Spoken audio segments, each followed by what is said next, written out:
മരണാനന്തര യാത്രയെക്കുറിച്ചുള്ള പെർഫെക്റ്റ് ആയിട്ടുള്ള ഒരു ഭാഗമാണ് കൃഷ്ണൻ ഗീതയിൽ 8-ാം അധ്യായത്തിൽ പറയാം. ശരിക്കും പറഞ്ഞാൽ സാങ്കേയോഗമാണ് അതൊക്കെ. അതായത് ഒരാള് മരിക്കുക. എന്താണ് മരണം? മരണം എന്നല്ല ഞാൻ പറഞ്ഞു. ആ വാക്കിന്റെ ശരിക്കുള്ള വാക്ക് അതിന് പറയുന്ന വാക്ക് വേർപിരിയല. ശ്രദ്ധിക്കണേ, എങ്ങനെയാണ് ഈ വേർപിരിയലൊക്കെ വരുന്നത്? ഇത് വളരെ ശ്രദ്ധിക്കണം. പ്രായമുള്ളവർ പ്രത്യേകിച്ച് ഒരു സമയം നിശ്ചയിച്ചിട്ടുണ്ട്. അപ്പൊ ആ സമയമാകുമ്പോൾ ഇതിൽ നിന്നും മനസ്സ് വേർപെട്ടു പോകണം, വേർപിരിഞ്ഞു പോകണം. മനസ്സ് എങ്ങനെയാ വേർപിരിഞ്ഞു പോണത്? ശ്രദ്ധിക്കണം. എങ്ങനെയാണ് വേർപിരിയൽ എന്ന് വെച്ച് കഴിഞ്ഞാൽ, മരണസമയം അടുത്തു എന്ന് ബോധ്യപ്പെട്ടു കഴിഞ്ഞാൽ അത് നമ്മുടെ ഈ മനസ്സിന് ബോധ്യം വരും. അപ്പോഴെന്താവും? നേരത്തെ നമ്മൾ സ്വയംഭൂവ മനുവിന്റെ കഥ പറഞ്ഞു. താമസിക്കാൻ ഇടം അന്വേഷിച്ച് ഭൂമിയെ കാണാതെ വന്ന് തപസ്സനുഷ്ഠിച്ചപ്പോൾ ബ്രഹ്മാവ് അവിടെ വരുന്നു. ബ്രഹ്മാവും ധ്യാനനിരതനാവുന്നു. മൂക്കിൽ നിന്ന് വരാഹ അവതാരത്തിന്റെ കഥകളൊക്കെ പറഞ്ഞു. സ്വയംഭൂമനുവും ശതരൂപാദേവിയും ജീവിതം തുടങ്ങി. അവർക്ക് 5 മക്കളുണ്ടായി. ഈ 5 മക്കളുടെ കഥയാണ് നമുക്ക് 3-ാം സ്കന്ധത്തിന്റെ ഒടുവിലായും 4-ാം സ്കന്ധത്തിലും 5-ാം സ്കന്ധത്തിലും പറഞ്ഞു തരുന്നത്. ഈ മക്കളാണ് 3 പെൺകുട്ടികളും 2 ആൺകുട്ടികളും. 3 പെൺകുട്ടികളാണ് ദേവഹൂതി, പ്രസൂതി, ആകൂതി. 2 ആൺമക്കളാണ് ഉത്താനപാദൻ, പ്രിയവ്രതൻ. ഈ പേരുകൾ ഓർത്തു വെക്കണം. കാരണം ഇനി നമ്മൾ പറയുമ്പോഴൊക്കെ ഈ പേരുകൾ ചിലപ്പം ആവർത്തിക്കും. അതിൽ ദേവഹൂതിയാണ് മൂത്ത കുട്ടി. അപ്പം പെൺകുട്ടി കല്യാണമായി, പ്രായമായി. ആർക്ക് വിവാഹം കഴിച്ചു കൊടുക്കും? ഈ ചർച്ചകളൊക്കെ വന്നു. അപ്പോ അന്ന് വിവാഹം കഴിച്ചു കൊടുത്തത് വളരെ തപസ്യായിട്ടുള്ള ഒരാൾക്കാണ്. അദ്ദേഹത്തിന്റെ പേര് കർദമ പ്രജാപതി. ഈ കർദമ പ്രജാപതിയെ വിവാഹം കഴിച്ച് ദേവഹൂതി വലിയ കൊട്ടാര ജീവിതത്തിൽ നിന്ന് വരികയാണ്. എന്നാൽ കർദമനാണെങ്കിലോ ഒരു സാധാരണ ഒരു പർണശാല പോലെ സ്ഥലത്ത് അദ്ദേഹം ജീവിക്കുന്നു.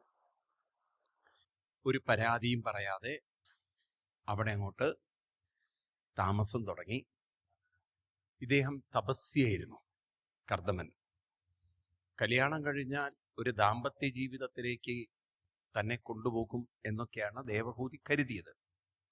പക്ഷെ അതൊന്നും കർദമന്റെ ജീവിതത്തിൽ ഉണ്ടായില്ല. അദ്ദേഹം അത്ര തപസ്യായിരുന്നു. ഒരു പരാതിയില്ലാതെ ഭർത്താവിനൊപ്പം തപസ്സനുഷ്ഠിച്ചു ദേവഹൂതി. കാലം മുന്നോട്ട് പോയപ്പോൾ ഒരു ദിവസം കർദമൻ നോക്കുമുണ്ട്, വളരെയധികം മെലിഞ്ഞ് ആരോഗ്യമൊക്കെ ശോഷിച്ച ഭാര്യയെ തനിക്ക് വേണ്ടി വളരെയധികം ശുശ്രൂഷ ചെയ്യുന്ന, അതായത് കർദമൻ എണീറ്റാൽ കഴിക്കാൻ എന്തെങ്കിലും ഉണ്ടാക്കണം.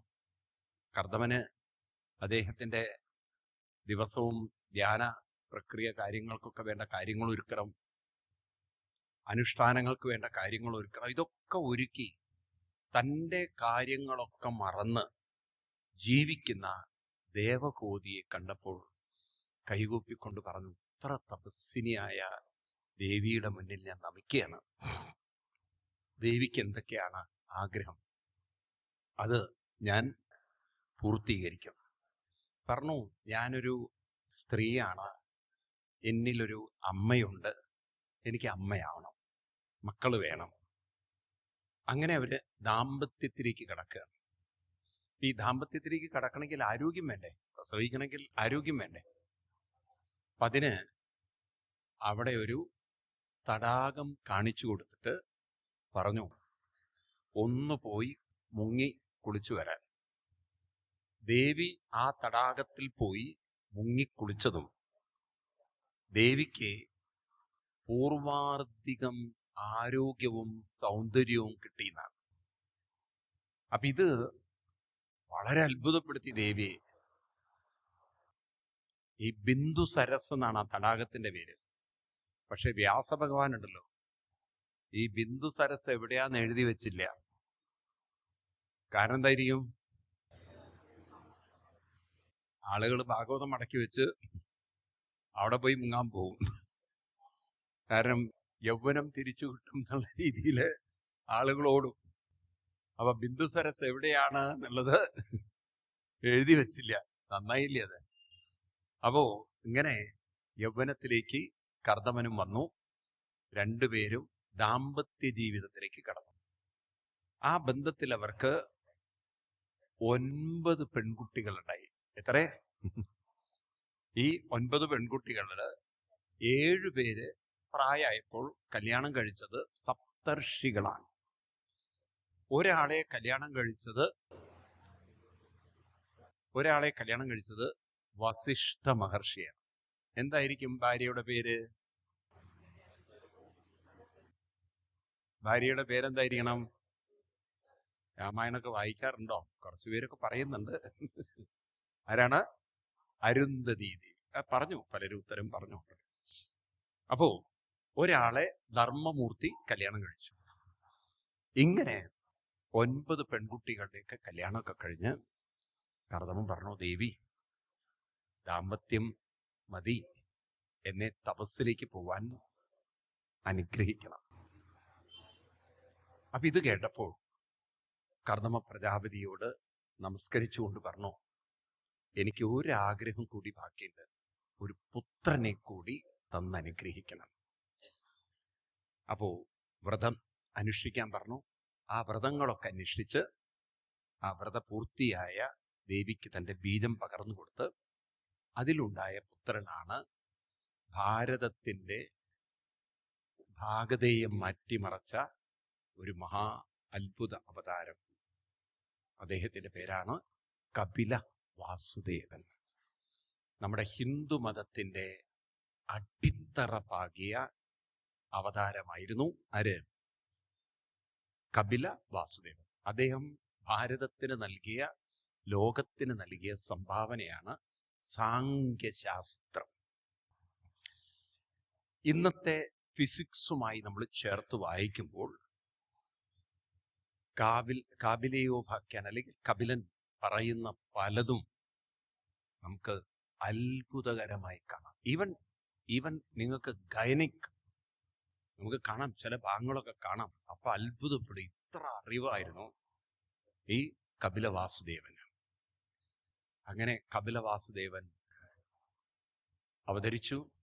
അദ്ദേഹം വളർന്നു വരുന്ന സമയത്ത് അച്ഛൻ കർദമ പ്രജാപതി ഭാര്യയോട് പറഞ്ഞു, ഇനി എന്നെ പോവാൻ അനുഗ്രഹിക്കണം. അങ്ങനെ പുത്രനെയും, മഹാനായൊരു പുത്രന് ജന്മം കൊടുത്തിട്ടാണ് കർദമൻ പോകുന്നത്. ഭാര്യയെ നമസ്കരിച്ച് കർദമൻ അവിടെ നിന്ന് ഇനി തൻ്റെ ജീവിതത്തിലൊരു തിരിച്ചുവരവില്ല, ഇറങ്ങിപ്പോവാണ്. അച്ഛൻ പോയി, അമ്മയും മകനും മാത്രമായി. മകനങ്ങനെ വളർന്നു വരികയാണ്. അപ്പം മകൻ്റെ ജ്ഞാനനിഷ്ഠയും മകൻ്റെ ആ അറിവും അനുഷ്ഠാനങ്ങളൊക്കെ കണ്ടപ്പോൾ അമ്മയ്ക്ക് മനസ്സിലായി, ഒരു ജീവിതം മാറ്റിത്തരാനുള്ള സകല അറിവുമുള്ള പുത്രൻ എൻ്റെ കൂടെ ഉണ്ടായിട്ട് ആ മകനിൽ നിന്നും ഞാൻ അറിവ് നേടിയിട്ടില്ലെങ്കിൽ എൻ്റെ ജീവിതം പാഴിലായിരുന്നു.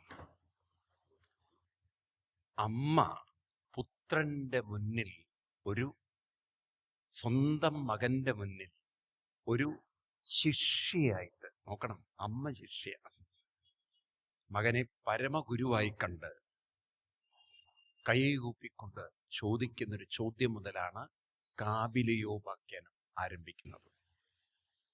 പറഞ്ഞു, ഞാൻ എൻ്റെ ജീവിതത്തിൽ അച്ഛൻ്റെ കൂടെ സുഖമായ ജീവിതമൊക്കെ നയിച്ചു. ഇപ്പോൾ എൻ്റെ മനസ്സിലേക്ക് നോക്കുകയാണെങ്കിൽ അനുഭവിച്ച സുഖങ്ങളും ബന്ധങ്ങളും കുറേ കഴിഞ്ഞാൽ നീയും എന്നെ വിട്ടുപോകും, എനിക്കറിയാം. ഒറ്റപ്പെട്ടുകൊണ്ടുള്ളൊരു ജീവിതം. പക്ഷെ ഞാൻ തളരാൻ ആഗ്രഹിക്കുന്നില്ല. എനിക്ക് അച്ഛൻ്റെ കൂടെ ഇറങ്ങിപ്പോയിട്ടുള്ളൊരു തപസ്സിനോടും ആഗ്രഹമില്ല. ഇവിടെ ഇരുന്നു കൊണ്ട് എൻ്റെ ജീവിതം പൂർണ്ണമാക്കണം, ഇവിടെ ഇരുന്നു കൊണ്ട് എൻ്റെ ജീവിതം ധന്യമാക്കണം. ഞാൻ ഒരിക്കലും എൻ്റെ ജീവിതത്തിൽ നഷ്ടപ്പെട്ടതിനെ ഓർത്ത് ദുഃഖിക്കാനോ മനസ്സിൻ്റെ വിഷമങ്ങളിൽ അസ്വസ്ഥമായി ജീവിക്കാനോ ഞാൻ തയ്യാറില്ല. അതുകൊണ്ട് എനിക്ക് വെളിച്ചം പകരണം, എനിക്ക് അറിവ് പറഞ്ഞു തരണം, ഞാൻ എന്താണ് അനുഷ്ഠിക്കേണ്ടതെന്ന് എനിക്ക് കൃത്യമായി പറഞ്ഞു തരണം. ഈ ഒരു ഭാഗമുണ്ടല്ലോ, പഠിക്കേണ്ട ഒരു ഭാഗമാണ്. കാരണം ജീവിതത്തിൽ എന്താണ് നേടേണ്ടതെന്ന വ്യക്തത ഉണ്ടെങ്കിൽ നമ്മൾ ജീവിതത്തിൽ സമയം പാഴിലാക്കില്ല. നമ്മുടെ ജീവിതത്തിനൊരു ഓറിയന്റേഷൻ ഉണ്ടാവും, ജീവിതത്തിനൊരു കൃത്യനിഷ്ഠതയുണ്ടാവും. മനസ്സിലായില്ലേ? ഇന്ന് എന്താണ് നേടേണ്ടതെന്ന് കൃത്യമായ ബോധമില്ല. ഇന്നിപ്പോൾ നമ്മളൊക്കെ വളർന്നു വരുമ്പോൾ നമ്മുടെ ജീവിതത്തിൽ എന്താ നേടേണ്ടത്? ഒരു ഡിഗ്രി കരസ്ഥമാക്കണം. അതിന്നാണെങ്കിൽ പ്രൊഫഷണൽ ഡിഗ്രി കരസ്ഥാക്കണം. കാരണം എളുപ്പം ജോലി കിട്ടാൻ അതാണ് നല്ലത്. നല്ല സ്റ്റാൻഡേർഡ് ജോലി വേണോ, അപ്പോൾ കുറേ കൂടി ഹയർ ഡിഗ്രി വേണം. അങ്ങനെയൊക്കെ നമ്മൾ ഡിഗ്രികൾ കരസ്ഥമാക്കി എവിടെയെങ്കിലും ഒരു ജോലി കിട്ടി അല്പം അത്യാവശ്യം ശമ്പളവും വാങ്ങിച്ച് പിന്നെ അടുത്ത ചിന്ത കല്യാണം കഴിക്കണം, പിന്നെ കുഞ്ഞുങ്ങളാവണം, ഒരു വീട് വെക്കണം. ഈ ഒരു ചിന്തയാണ് പൊതുവെ എല്ലാവരുടെ ഉള്ളിലും, അല്ലേ? എന്നാൽ എൻ്റെ മനസ്സും മറ്റുള്ളവരുടെ മനസ്സും എങ്ങനെ പൊരുത്തപ്പെടും? എൻ്റെ മനസ്സ്, സ്വന്തം മനസ്സ്, അതിനെക്കുറിച്ച് വലിയൊരു ബോധമില്ല. കാരണം എൻ്റെ ഇഷ്ടം, എൻ്റെ തീരുമാനം എന്നൊക്കെയുള്ള അഹങ്കാരവും ദേഷ്യവും ഒക്കെ കൊണ്ടു നടന്ന് ചിലപ്പോൾ ഭാര്യയോട് ഏറ്റുമുട്ടും, മക്കളോടും ചീത്ത പറയും. അങ്ങനെ അവനവൻ്റെ സ്വഭാവം തന്നെയാണ് ജീവിതം എന്ന് തെറ്റിദ്ധരിച്ച് കുറേ കഴിഞ്ഞാൽ ഈ സ്വഭാവമായിട്ട് പൊരുത്തപ്പെടാൻ പറ്റാതെ ചിലർ ഒറ്റപ്പെടുന്നു. ചിലവർ പിന്നെ വിധി ഇങ്ങനെയാണെന്ന് പറഞ്ഞ് പ്രാഗിയും ശപിച്ചും ജീവിക്കുന്നു. അങ്ങനെ ജീവിച്ചു പോകുന്നവരെയാണ് നമ്മൾ കാണുന്നത്. തൃപ്തരല്ലാതെ, സന്തുഷ്ടരല്ലാതെ, കുറേ പരാതിയും പരിഭവും വിഷമവും വേദനയും അയവിറക്കിയോ ഉള്ളിലമർത്തിയോ ജീവിക്കുന്ന കുറേ ജീവിതങ്ങൾ. അങ്ങനെ ജീവിക്കുന്നതാണോ ജീവിതം? നിങ്ങൾ സ്വയം ചോദിക്കൂ. അപ്പൊ ജീവിതത്തിനൊരു അർത്ഥം വേണ്ടേ? ജീവിതത്തിനൊരു മഹത്വം വേണ്ടേ? അതിന് ജീവിതത്തെക്കുറിച്ചുള്ള ഒരു വിഷൻ, കാഴ്ചപ്പാട് ക്ലിയർ ആവണം. എന്താണ് ജീവിതം? What is life? ഇത് നമുക്ക് പറഞ്ഞു തരുന്നത് കപിലനാണ്. നമുക്ക് 25-ാം അധ്യായം മുതൽ ഒന്ന് കണ്ണാടി പോലെ നോക്കാം, കണ്ണ് ഓടിച്ചു നോക്കാം. കാരണം ഡീറ്റെയിൽ ആയിട്ട് പറയാനുള്ളൊരു സമയം നമ്മൾ ഇല്ലാത്തത് കൊണ്ട്. കപിലയോപാഖ്യാനം വളരെ ഡീറ്റെയിൽ ആണ്. 25-ാം അധ്യായം മുതൽ ലാസ്റ്റ് 34-ാം അധ്യായം വരെ വളരെ വളരെ നിറഞ്ഞു നിൽക്കുന്ന ഒന്നാണ് കപിലയോപാഖ്യാനം. അപ്പൊ ഇവിടെ 25-ാം അധ്യായത്തില് നമുക്ക് കാണാം. ശ്രദ്ധിക്കണം, ഓരോ ഭാഗങ്ങളും ശ്രദ്ധിക്കണം. അമ്മ ചോദിക്കുന്ന ചോദ്യമാണ് ദേവഹൂതിവാച, 7-ാമത്തെ ശ്ലോകം. നിരീവിണ്ണാനിതരം വോമൻ അസതീന്ദ്രിയ ദർശന ഏന സംഭാവ്യമാനേന പ്രപന്നാന്തം തമപ്രഭോ തസ്യത്വം തമസുന്ദസ്യ ദുഷ്പാരസ്യാധ്യപാരകം സചക്ഷു ജന്മനാമന്ദേ ലബ്ധം മേ തദനുഗ്രഹം. ഞാൻ ഇന്ദ്രിയ അനുഭവങ്ങളൊക്കെ അനുഭവിച്ചു. ഇപ്പോൾ എൻ്റെ മനസ്സ് അന്ധകാരമാണ്. മനസ്സിൽ അന്ധകാരം. വളരെ ശ്രദ്ധിക്കണം, ഞാൻ പറയണത് ശ്രദ്ധിച്ചാലേ നിങ്ങൾക്ക് മനസ്സിലാവും. പല സുഖങ്ങളും ഞാൻ അനുഭവിച്ചു എങ്കിലും ആ അനുഭവിച്ച സുഖങ്ങളൊക്കെ അന്ന് കഴിഞ്ഞു. ഇപ്പം മനസ്സിൽ സുഖമല്ല, ഇപ്പം മനസ്സിൽ അതൃപ്തിയുണ്ട്, മനസ്സിൽ മനോബലമില്ല, മനസ്സിൽ പല അസ്വസ്ഥതകളുണ്ട്. എനിക്കറിയാം ആ അനുഭവിച്ച അനുഭവങ്ങളൊന്നും ഇനി തിരിച്ചു വരാൻ പോകുന്നില്ല. ഇപ്പൊ നമ്മൾ കുട്ടിക്കാലത്ത് കളിച്ചും ചിരിച്ചും പാടിയും ആടിയും ഒക്കെ ജീവിച്ച് തിരിച്ചു വരാൻ പോകുന്നുണ്ടോ? വരാൻ പോകുന്നുണ്ടോ? ഇല്ല. ഇപ്പൊ കല്യാണം കഴിഞ്ഞു കഴിഞ്ഞാൽ ഹണിമൂണൊക്കെ ഉണ്ട്. എന്തൊക്കെയാണ്, പുറത്തു പോകുന്നു, കൊടൈക്കനാല് പോണു, ഊട്ടി പോണു, അല്ലേ? തിരിച്ചു വരുമ്പോ കൊടയും ഇല്ല, കനാലിൽ അരണ്ടും. ഈ രീതിയിലൊക്കെ അടിയും പിടിയും ബഹളവും. അപ്പൊ മുന്നോട്ട് ജീവിതം പോകും തോറും തൃപ്തിയോടെ ജീവിക്കുന്നവര് വളരെ സത്യം പറയണം, കുറവാണോ കൂടുതലാണോ? കുറവാണ്. അത് പറയാനൊരു കുറവാ, അത് വേറെ കാര്യം. കാര്യം നാട്ടുകാരറിഞ്ഞാൽ മോശമല്ലേ. അപ്പൊ മനസ്സിലൊരു തൃപ്തിയില്ല, മനസ്സിലൊരു തുഷ്ടിയില്ല, മനസ്സിലൊരു നിറവില്ല, അല്ലേ? ശരിയല്ലേ? ആണോ? അപ്പൊ അങ്ങനെ ഒരു ജീവിതം ഇപ്പോൾ നോക്കുമ്പോൾ, ഇപ്പോൾ പുറകോട്ട് നോക്കിയിട്ട് കാര്യമില്ല, അതൊന്നും തിരിച്ചു കിട്ടാൻ പോകുന്നില്ല. ഇനി ഇവിടെ നിന്ന് മുന്നോട്ടെങ്കിലും ഒരു ജീവിതം തൃപ്തിയോടെ, നിറവോടെ, സന്തോഷത്തോടെ കൊണ്ടുപോവാൻ സാധിക്കുമോ? അതിനെന്തെങ്കിലും ഒരു മാർഗം ഉണ്ടോ? നല്ല ചോദ്യമല്ലേ ഇത്? ആണോ അല്ലയോ?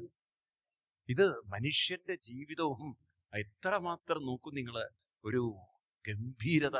അന്നത്തെ കാലത്തുള്ള ചോദ്യങ്ങൾക്ക് ഇന്നത്തെ കാലഘട്ടത്തിൽ എന്തൊരു പ്രസക്തി. കാരണം നമ്മള് ഓരോരുത്തരും അനുഭവിക്കുന്ന അനുഭവങ്ങളെയാണ് നമ്മുടെ മുന്നിൽ ഇങ്ങനെ കാണിച്ചു തരികയാണ്. ജീവിതത്തിന് നിറവ് വേണം, ജീവിതത്തിനൊരു പൂർണ്ണത വേണം, ജീവിതത്തിനൊരു തൃപ്തി വേണം, മനോബലം വേണം. വേണ്ടേ? പറയൂ, വേണോ വേണ്ടയോ? ഈ കാര്യമാണ് അമ്മ ആരോട് ചോദിക്കുന്നത്? മകനോട്. അതിനുത്തരം പറയാണ് മകൻ. ശ്രീ ഭഗവാനുവാച യോഗ ആധ്യാത്മിക പുംസാം. അത് വളരെ അണ്ടർലൈൻ ചെയ്യണം. ആധ്യാത്മിക യോഗയാണ് നിശ്രേയസിലേക്ക് ഉയർത്തുന്നത്. ആധ്യാത്മിക യോഗയാണ് നിശ്രേയസിലേക്ക് ഉയർത്തുന്നത് എന്ന് പറഞ്ഞാൽ, ഇത് മനസ്സിലാവണമെങ്കിൽ സംസ്കൃതമാണ്, അതുകൊണ്ട് വാക്കുകളുടെ അർത്ഥം മനസ്സിലാക്കണം. അധ്യാത്മയോഗ എന്ന് പറഞ്ഞാൽ മനസ്സിനെ അധ്യാത്മം എന്ന് പറഞ്ഞാൽ മനസ്സ് എന്നാണ് അർത്ഥം. എന്താണ് അധ്യാത്മം എന്ന വാക്കിന് അർത്ഥം? കൂടെ വന്നില്ല. മനസ്സിനെ യോഗ എന്ന് പറഞ്ഞാൽ പരിശീലിപ്പിക്കലാണ് ശ്രേയസ്സിലേക്കുള്ള വഴി. അപ്പൊ ജീവിതത്തിനെ നിങ്ങൾക്ക് തൃപ്തിയിലേക്കും സന്തുഷ്ടിയിലേക്കും മനോബലത്തിലേക്കും ഉയർത്തണമെങ്കിൽ മനസ്സിന് ചില പരിശീലനങ്ങൾ, അവർക്ക് പറയൂ, ആവശ്യം. ചുരുക്കി പറഞ്ഞാൽ എന്താണ്? മനസ്സിന് പരിശീലനം കൊടുത്തില്ലെങ്കിൽ ഒരു തൃപ്തിയും ഈ ജീവിതത്തിൽ ഉണ്ടാവില്ല. അപ്പം മനസ്സിന് ചില പരിശീലനങ്ങൾ. എന്തു പരിശീലനം എന്നുള്ളത് നമുക്ക് പിന്നീട് നോക്കാം. പക്ഷെ ആദ്യം ഇത് ഓർക്കണം, എനിക്ക് മനോബലവും മനസ്സിന് തുഷ്ടിയും തൃപ്തിയും ഒക്കെ വേണമെന്നുണ്ടെങ്കിൽ അതിനു വേണ്ടി ചില പരിശീലനങ്ങൾ ആവശ്യമാണ്. എന്ത് പരിശീലനമാണ്? ഇനി അടുത്തൊരു വരി വളരെ ഇമ്പോർട്ടൻ്റ് ആണ്. 15-ാം ശ്ലോകത്തിൽ പറയും, ചേതക്കലസ്യ ബന്ധായ മുക്തയേച്ച ആത്മനോമതം ഗുണേഷു ബന്ധം ഗുണേഷു സക്തം ബന്ധായ രഥം വാ പുംസി മുക്തയേ. ഇതാണ് ശ്ലോകം. അതായത് ഇതുവരെ നമ്മൾ അനുഭവിച്ച സുഖങ്ങളെ വിളിക്കുന്ന പേര്, ഭാര്യ, മക്കള്, കുടുംബം, വീട്, ഈ സുഖങ്ങളുടെയൊക്കെ പേര്, ഇതിനെ വിളിക്കുന്ന പേര് ലൗകിക സുഖം, ഇന്ദ്രിയ സുഖം എന്നാ പറയാം. എന്താണ് നമ്മൾ അനുഭവിച്ച സുഖത്തിന്റെ പേര്? ലൗകിക സുഖം, ഇന്ദ്രിയ സുഖമാണ്. ഇത് മാത്രമാണ് ജീവിത സുഖം എന്ന് തെറ്റിദ്ധരിച്ചതുകൊണ്ടാണ് നമ്മൾ കുറെ കഴിഞ്ഞാൽ ദുഃഖിതരാവുന്നത്. കാരണം ഇന്ദ്രിയങ്ങളുടെയൊക്കെ ശക്തിയും കഴിവും പ്രായമാകും തോറും കുറയും. അപ്പൊ പിന്നെ സുഖം അനുഭവിക്കാൻ പറ്റില്ല. അല്ലേ? ആരോഗ്യം ക്ഷയിക്കും എന്ന് മാത്രമല്ല, ബന്ധങ്ങളൊക്കെ അകന്നകന്നു പോവും. അപ്പൊ ലൗകിക സുഖം മുന്നോട്ട് പോകും തോറും സുഖത്തിലേക്കല്ല പോവുക, ലൗകിക സുഖം താഴോട്ട് ദുഃഖത്തിലേക്കാണ് പോവുക. അപ്പൊ നമ്മൾ ഒരാളെ കാണുമ്പോൾ സുഖല്ലേ എന്ന് ചോദിക്കണം, എന്ത് പൊട്ടത്തരാണത്? 80 വയസ്സുള്ള ഒരാളോട് സുഖല്ലേ, എന്ത് സുഖം? ഒരുപാട് ആരോഗ്യ പ്രശ്നങ്ങള്. ഇവിടെ കണ്ട കഷായങ്ങളിലൊക്കെയാണ് വണ്ടി ഓടുന്നത്. ഇന്നിപ്പോ ഒരുവിധം എല്ലാവരും മരുന്നിലാണ് വണ്ടി ഓടിക്കുന്നത്, ആണോ? ഒരു മരുന്നും ഇല്ലാത്തവർ എത്ര പേരുണ്ട്? സത്യം പറയും, ആകെ 4 പേരുണ്ട്. എന്റെ കണ്ണിന്റെ കാഴ്ച പോയതാണോ എന്നറിയില്ല. കാരണം ഇന്നെല്ലാവരും മരുന്നിലാണ് വണ്ടി ഓടുന്നത്. അപ്പോ മരുന്നും കഴിച്ചിട്ട് ജീവിതം കൊണ്ട് നടക്കുന്ന ഒരാൾ സുഖമാണോ എന്ന് ഒരാഴ്ചത്തെ മരുന്ന് കഴിച്ചില്ലെങ്കിൽ അറിയാം എന്താ അവസ്ഥ എന്ന്. അപ്പൊ അതുകൊണ്ട് ലൗകിക സുഖം ഒരിക്കലും ഒരാൾക്കും ശാശ്വതമായി പറയൂ ഇല്ല. അപ്പൊ പിന്നെ ഏത് സുഖമാണ് വേണ്ടത്? മറ്റൊരു സുഖമുണ്ട്, അതിന്റെ പേരാണ് ആത്മീയ സുഖം. ഒന്ന് ലൗകികമാണെങ്കിൽ മറ്റത് ആത്മീയ സുഖം. ഒന്ന് ബഹിർമുഖമാണെങ്കിൽ മറ്റൊന്ന് അന്തർമുഖത്തിന്റെ സുഖം. അത്ര പോയില്ലെങ്കിലും ഇത്രയെങ്കിലും പഠിച്ചു വയ്ക്കുക.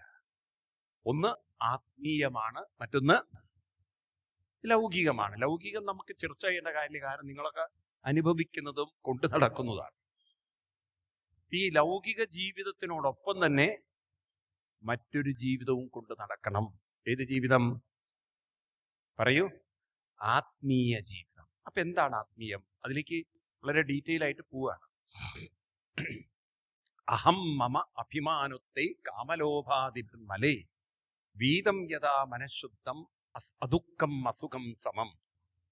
അതായത് മനസ്സിൽ ഈ ലൗകികം അനുഭവിച്ചപ്പോൾ എന്തുണ്ടായെന്ന് വെച്ച് കഴിഞ്ഞാൽ, നമ്മുടെ ഉള്ളിലൊക്കെ കുറെ അഭിമാനങ്ങൾ ഉണ്ടായി. എന്തുണ്ടായി? എന്താ അഭിമാനം? എൻ്റെ ഭാര്യ, എൻ്റെ ഭർത്താവ്, എൻ്റെ മക്കള്, എൻ്റെ വീട്, എൻ്റെ എന്നുള്ളതും അതുപോലെ എനിക്ക് എന്നുള്ളതും ഞാൻ എന്നുള്ളതൊക്കെ അങ്ങോട്ട് വല്ലാതെ നമ്മളെ അങ്ങോട്ട് സ്വാധീനിച്ചു. അതായത് ഞാൻ ഞാൻ ഞാൻ എന്ന് പറയുന്നത് എന്താണ്? ഈ ശരീരത്തിന്റെ ഭാഗമായി ഞാൻ. ഏതിന്റെ? ശരീരത്തിന്റെ ഭാഗമായി പോയി ഞാൻ. ഇപ്പൊ ശരീരത്തിന് എന്തെങ്കിലും സംഭവിച്ചാൽ, അസുഖം വന്നാൽ, ഞാനൊരു രോഗിയായി, എനിക്ക് വയ്യാത്ത ആളായി.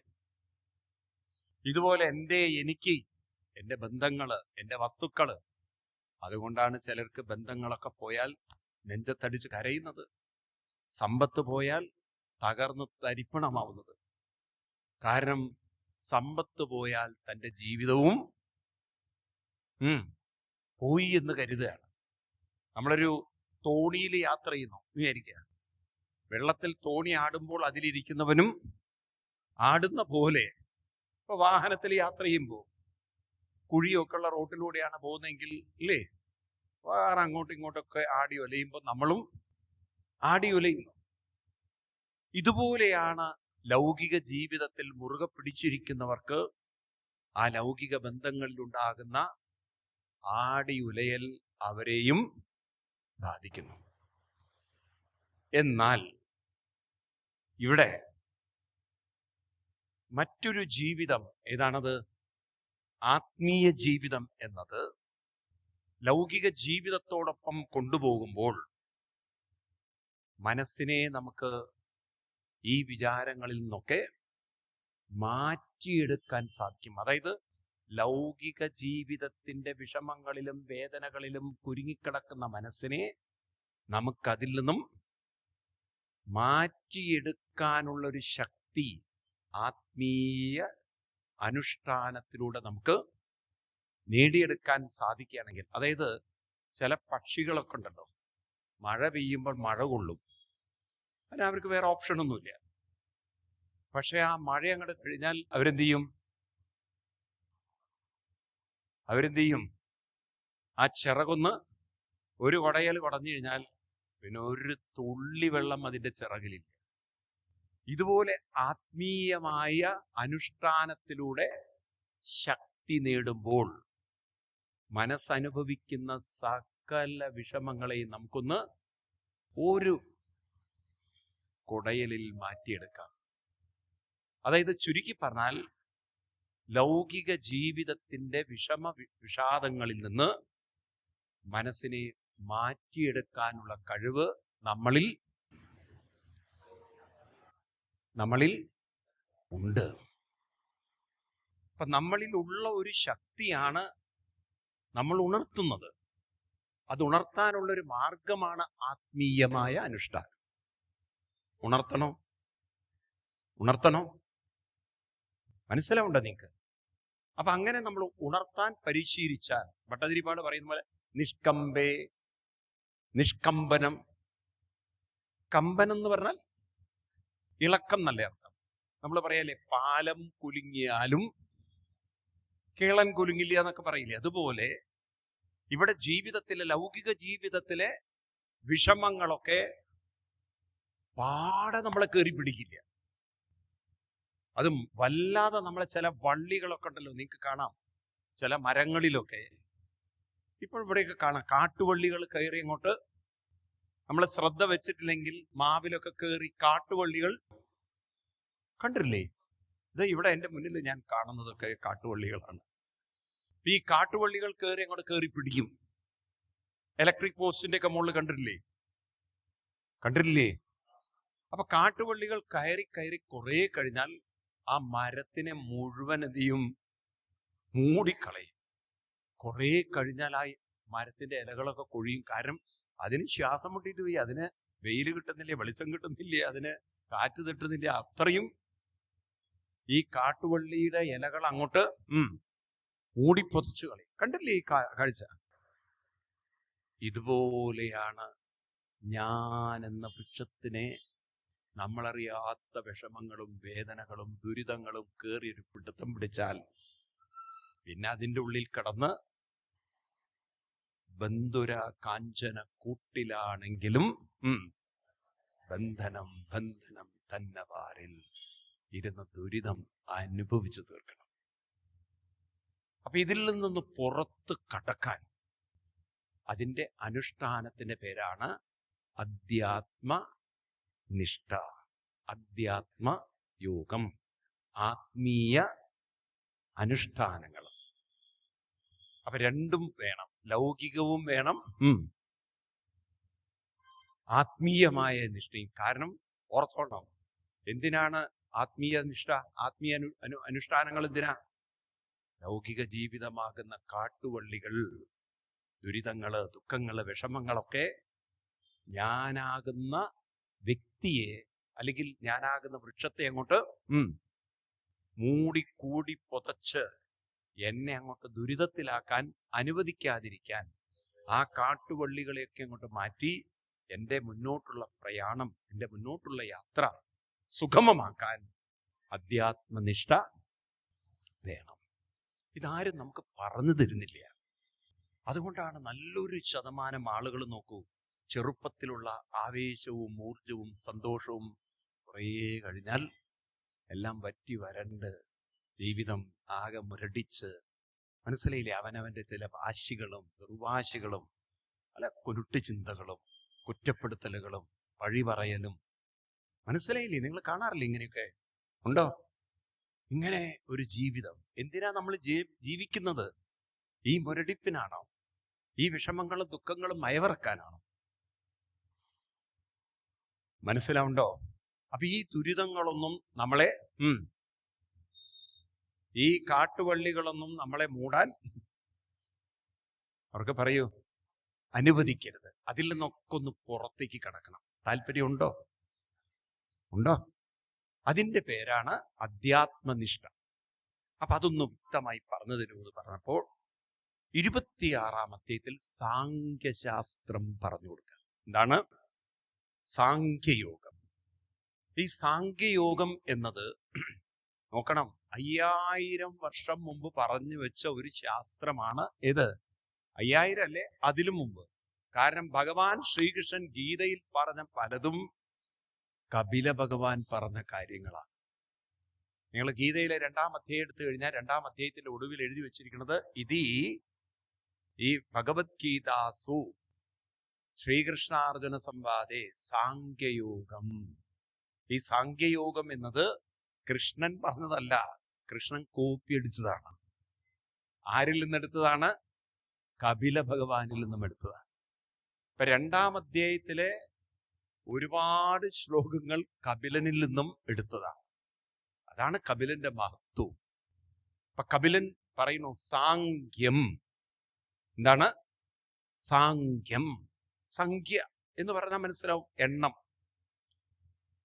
5000-ത്തിലധികം വർഷം മുമ്പ് മനുഷ്യനെ വളരെ സൂക്ഷ്മമായി പഠിച്ച് മനുഷ്യന്റെ വ്യക്തിത്വത്തെ എണ്ണി തിട്ടപ്പെടുത്തിയ ആളാണ് ആര്? കപില ഭഗവാൻ. ഇന്ന് നമുക്ക് മനസ്സിലാവും, നോക്കൂ, സയൻസ് എന്ന് പറയുന്നത് വളരെ സൂക്ഷ്മമായി പഠിച്ച് ഓരോന്നിനെയും വളരെ വിഭജിച്ച് പഠിച്ച് നമ്മൾ കാണിച്ചു തരുന്നു.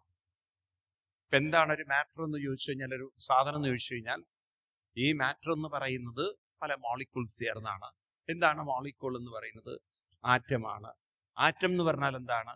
അത് എനർജിയാണ്. എന്താണ് എനർജി? ഇലക്ട്രോൺ, പ്രോട്ടോൺ, ന്യൂട്രോൺ എന്നാണ്, അല്ലേ? ഇങ്ങനെ ഓരോന്ന് വിഭജിച്ച് താഴോട്ട് പോകുന്നു. അപ്പൊ മനുഷ്യന്റെ ശരീരം എന്ന് പറഞ്ഞാൽ എന്താണ്?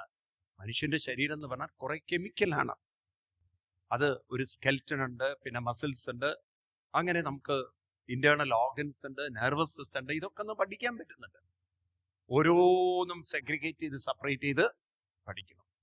കപിലൻ മനുഷ്യനെ പഠിച്ചത് 24 വിഭജനം ചെയ്തിട്ടാണ്. എത്ര? ഇനി അങ്ങോട്ട് ശ്രദ്ധിക്കണം. മനുഷ്യന്റെ ശരീരം എന്ന് പറയുന്നത് എന്താണ്? ശരീരം എന്നാൽ പഞ്ചഭൂത ശരീരം. കഴിഞ്ഞ ക്ലാസ്സിൽ നമ്മൾ പറഞ്ഞൊരു വാക്കാണ് പഞ്ചഭൂതാത്മകം ദേഹം. എന്താണ്? അപ്പൊ നിങ്ങളുടെ ദേഹം എന്ന് പറയുന്നത് എന്താണ്? പഞ്ചഭൂതമാണ്. പിന്നെ നമുക്ക്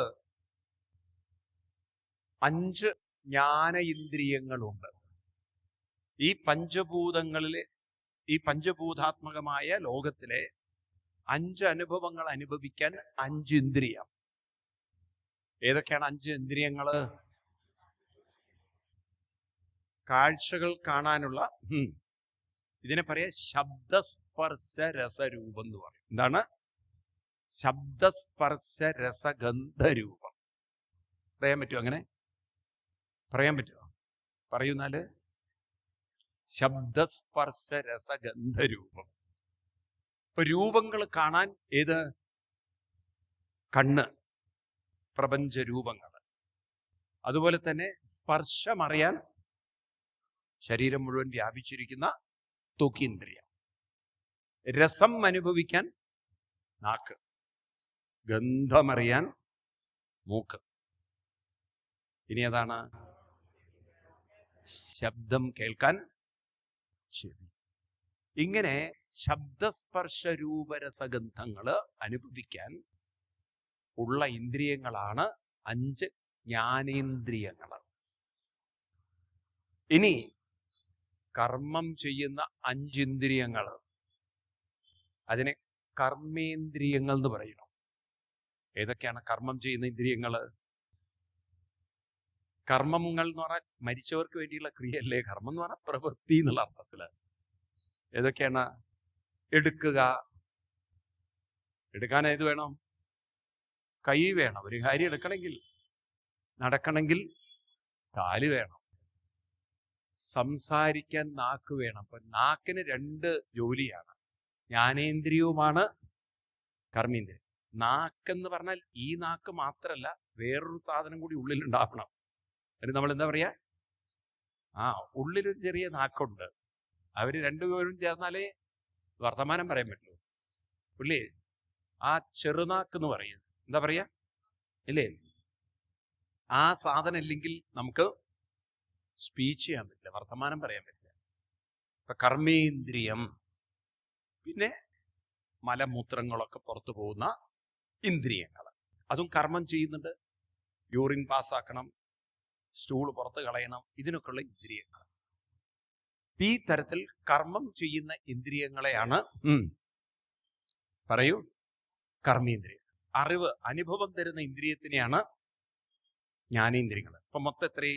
പഞ്ചഭൂത ശരീരം, 5 ജ്ഞാനേന്ദ്രിയങ്ങള്, 5 കർമ്മി. ഇതാണ് ശരീരം. ഈ ശരീരത്തെ നോക്കണം, ഇതൊരു ജഡവസ്തുവാണ്. ഏത്? ശരീരം ഒരു ജഡവസ്തുവാണ്. ഇതിനെ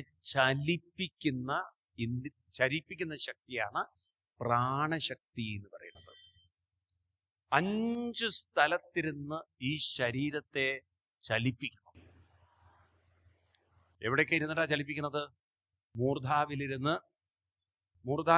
ചലിപ്പിക്കുന്ന പ്രാണനെ പ്രാണൻ എന്ന് തന്നെ വിളിക്കും.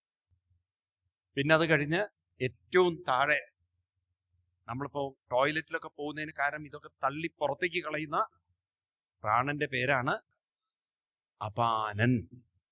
ആരാണ്? അപാനൻ.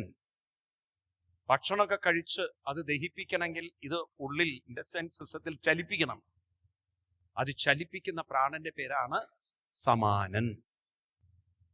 ഇതെല്ലാം കഴിച്ച് ദഹിച്ചതൊക്കെ ലിവറിലെത്തിച്ച് അത് ബ്ലഡായി, ബ്ലഡിനെ പമ്പ് ചെയ്ത് എല്ലായിടത്തേക്കും എത്തിക്കണം.